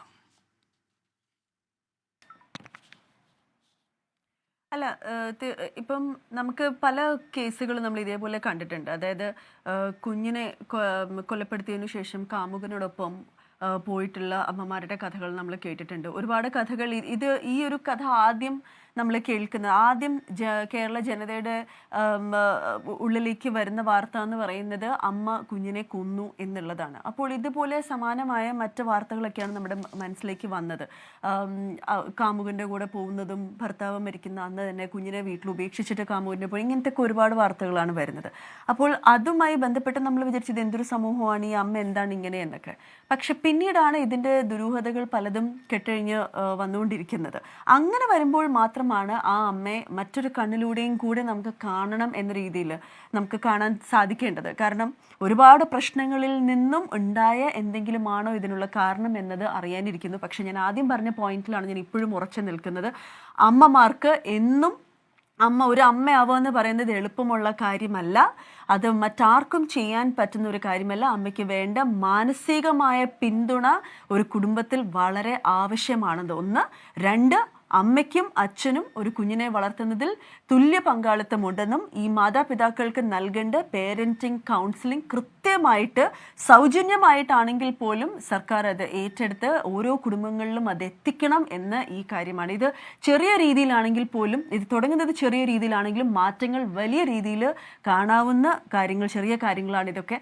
ഇത് വേണം നമ്മൾ ഇനി അങ്ങോട്ട്, ഇത്തരം കാര്യങ്ങൾ ഇനി ഉണ്ടാവാതിരിക്കാൻ. ഇനി നമ്മുടെ കേരളത്തിൽ ഇതുപോലെയുള്ള കുഞ്ഞോമനകൾക്ക് ജീവൻ നഷ്ടപ്പെടാതിരിക്കട്ടെ. ഇങ്ങനെയുള്ള കുടുംബങ്ങളിൽ ചെന്ന് അവർ ജനിച്ചത് ഇങ്ങനെയുള്ള കുടുംബത്തിലായതുകൊണ്ട് മാത്രം അവരുടെ ഒരു തെറ്റുമില്ലാതെ ഇങ്ങനെയുള്ള പ്രശ്നങ്ങൾ ഉണ്ടാവാതിരിക്കട്ടെ എന്നാണ് പ്രാർത്ഥിക്കാനുള്ളത്. ദീപ, ഞാൻ വളരെ ഡയറക്റ്റ് ആയിട്ടൊരു ചോദ്യം ചോദിച്ചോട്ടെ. അതായത് ഈ സംഭവത്തിലെ മുഴുവൻ വിവരങ്ങളും പുറത്തു വന്ന് കഴിഞ്ഞു എന്ന് ശ്രീമതി ദീപ വിശ്വസിക്കുന്നുണ്ടോ? ഇല്ല, തീർച്ചയായിട്ടും ഇല്ല. അതിനകത്ത് ഏറ്റവും പ്രധാനപ്പെട്ട ചോദ്യം ഈ കുഞ്ഞിന് പീഡനം ഏറ്റിട്ടുണ്ടോ ഇല്ലയോ എന്നുള്ളത്, ഏറ്റിട്ടുണ്ടെന്നുള്ള കാര്യം അമ്മയ്ക്ക് അറിയാമോ ഇല്ലേ എന്ന വിവരമാണ് ഏറ്റവും പ്രധാനപ്പെട്ട ചോദ്യം. എനിക്ക് തോന്നുന്നില്ല ഇപ്പോഴും ആ വാർത്ത വന്നിട്ടുണ്ടോ എന്നുള്ളത്, അല്ലെങ്കിൽ അത് കൃത്യമായിട്ട് അവിടെയും ഇവിടെയും കേൾക്കുന്ന വാർത്തകളല്ലാതെ കൃത്യമായ വാർത്ത അതിലുണ്ടോ, അതിനെക്കുറിച്ചുള്ള സൂചനകൾ നമുക്ക് ഇതുവരെയും വന്നിട്ടില്ല. അത് ഏറ്റവും പ്രധാനപ്പെട്ട കാര്യമാണ്. എങ്കിൽ അതിൻ്റെ മോട്ടീവ് ടോട്ടലി തന്നെ മാറാൻ സാധിക്കുന്ന ഒരു കാര്യമാണ് ഒന്ന്. പിന്നെ ഇവിടെ സാറ് പറഞ്ഞതുപോലെ തന്നെ ആ കുഞ്ഞിനെ അവിടുന്ന് മാറ്റി നിർത്താമെന്ന്, പീഡനത്തിൻ്റെ കാര്യം ആ അമ്മയ്ക്ക് അറിയാമായിരുന്നു എന്നുണ്ടെങ്കിൽ ആ മകളെ അവിടെ നിന്ന് എന്തുകൊണ്ട് മാറ്റിയില്ല എന്ന് ചോദിക്കുന്നുണ്ടായിരുന്നു. അങ്ങനെയൊക്കെ തീരുമാനം ഒറ്റയ്ക്കെടുക്കാൻ ഉള്ള ലിബർട്ടി അല്ലെങ്കിൽ സ്വാതന്ത്ര്യം പല കുടുംബങ്ങളിലും സ്ത്രീകൾക്കുണ്ടോ എന്നത് സംശയമാണ്. എന്ന് വെച്ചാൽ എൻ്റെ കുഞ്ഞിനെ എനിക്ക് മാറ്റണം. അപ്പോൾ പലരോടും ഈ കാര്യം പറയേണ്ടി വരും. നമ്മുടെ സമൂഹത്തിൽ അതിനുള്ള ഒരു സ്വാതന്ത്ര്യമുണ്ടോ, ഈ കാര്യം പുറത്ത് വന്നാൽ എന്താകും, ഇങ്ങനെയൊക്കെയുള്ള ഒരുപാട് ചിന്തകൾ. ഇത് നമുക്ക് പറയാൻ എളുപ്പമാണെങ്കിലും യഥാർത്ഥത്തിൽ ഇത് ഇങ്ങനെ ഒരു കാര്യം ഒരു അമ്മ അറിയുമ്പോൾ ഉടനെ ആ കുഞ്ഞിനെ മാറ്റി നിർത്തുക എന്ന് പറയുന്നതൊക്കെ എന്തുമാത്രം നടക്കുന്ന കാര്യമാണ്, ആ കുടുംബത്തിൽ എന്തുമാത്രം നടക്കുമെന്ന് എനിക്കറിയില്ല. സത്യത്തിൽ ചെയ്യേണ്ടത് അതായിരുന്നുവെങ്കിലും അതെന്തുകൊണ്ട് ചെയ്തില്ല എന്നുള്ളതിന് ഒരുപാട് കാരണങ്ങൾ സ്വാഭാവികമായിട്ട് ഉണ്ടാവാൻ സാധ്യതയുള്ള സാഹചര്യമായിരുന്നു ആ വീട്ടിൽ, ആ കുടുംബത്തിൽ. അതാണ് നമ്മൾ ശ്രദ്ധിക്കേണ്ട ഒരു കാര്യം എന്ന് പറയുന്നത്. പക്ഷെ അതിന് പകരം ഇതായിരുന്നോ ചെയ്യേണ്ടിയിരുന്നത് എന്ന് ചോദിച്ചാൽ തീർച്ചയായിട്ടും അല്ല. പക്ഷെ ഇതിൻ്റെ ഇടയിൽ എവിടെയോ നമുക്ക് ആ അമ്മയ്ക്ക് കൊടുക്കാവുന്ന പിന്തുണ എവിടേക്കോ കൊടുത്തിട്ടില്ല. ആ അമ്മയും ഈ ചൈൽഡ് ഇസ് അബാൻഡൻഡ് എന്ന് പറയുന്നത് പോലെ the mother was also abandoned എന്ന ശരി ശ്രീമതി ദീപ, ഏതായാലും 3.5 വയസ്സുകാരിയെ പുഴയിലേക്ക് എറിഞ്ഞു കൊന്ന അമ്മ ചെയ്തതിലെ ക്രൂരകൃത്യത്തിന്റെ പിന്നാമ്പുറങ്ങൾ അല്ലെങ്കിൽ അതിന്റെ നിയമപരമായ കാര്യങ്ങൾ മാത്രമല്ല, കേരളത്തിന്റെ സാമൂഹിക സാഹചര്യങ്ങൾക്കും കുടുംബ ബന്ധങ്ങളിലും എന്ത് സംഭവിക്കുന്നു എന്നതിലേക്ക് കൂടി അന്വേഷണങ്ങൾ എത്തേണ്ടുന്ന, അതിലേക്ക് കൺ തുറക്കേണ്ടുന്ന ഒരു സംഭവമായി കേരളത്തിലെ ഈ പുതിയ കുറ്റകൃത്യം മാറിയിരിക്കുകയാണ്. അതിന് സാമൂഹിക രംഗത്തുള്ളവർ, ആരോഗ്യ രംഗത്തുള്ളവർ ഒക്കെ കാര്യമായ ഇടപെടൽ നടത്തട്ടെ, അവരുടെ സംഭാവനകൾ ഉണ്ടാകട്ടെ. പൂർണ്ണമായ ഒരു കുടുംബാന്തരീക്ഷവും സമൂഹവും കേരളത്തിൽ ഉണ്ടാകുമെന്ന് നമുക്ക് പ്രതീക്ഷിക്കാം. ഈ ചർച്ചയിൽ പങ്കെടുത്ത എല്ലാ അതിഥികൾക്കും നന്ദി. എൻകൗണ്ടർ പ്രൈം ഇന്നിവിടെ പൂർത്തിയാകുന്നു. മറ്റൊരു വിഷയവുമായി നാളെ ഇതേ സമയം. Good night.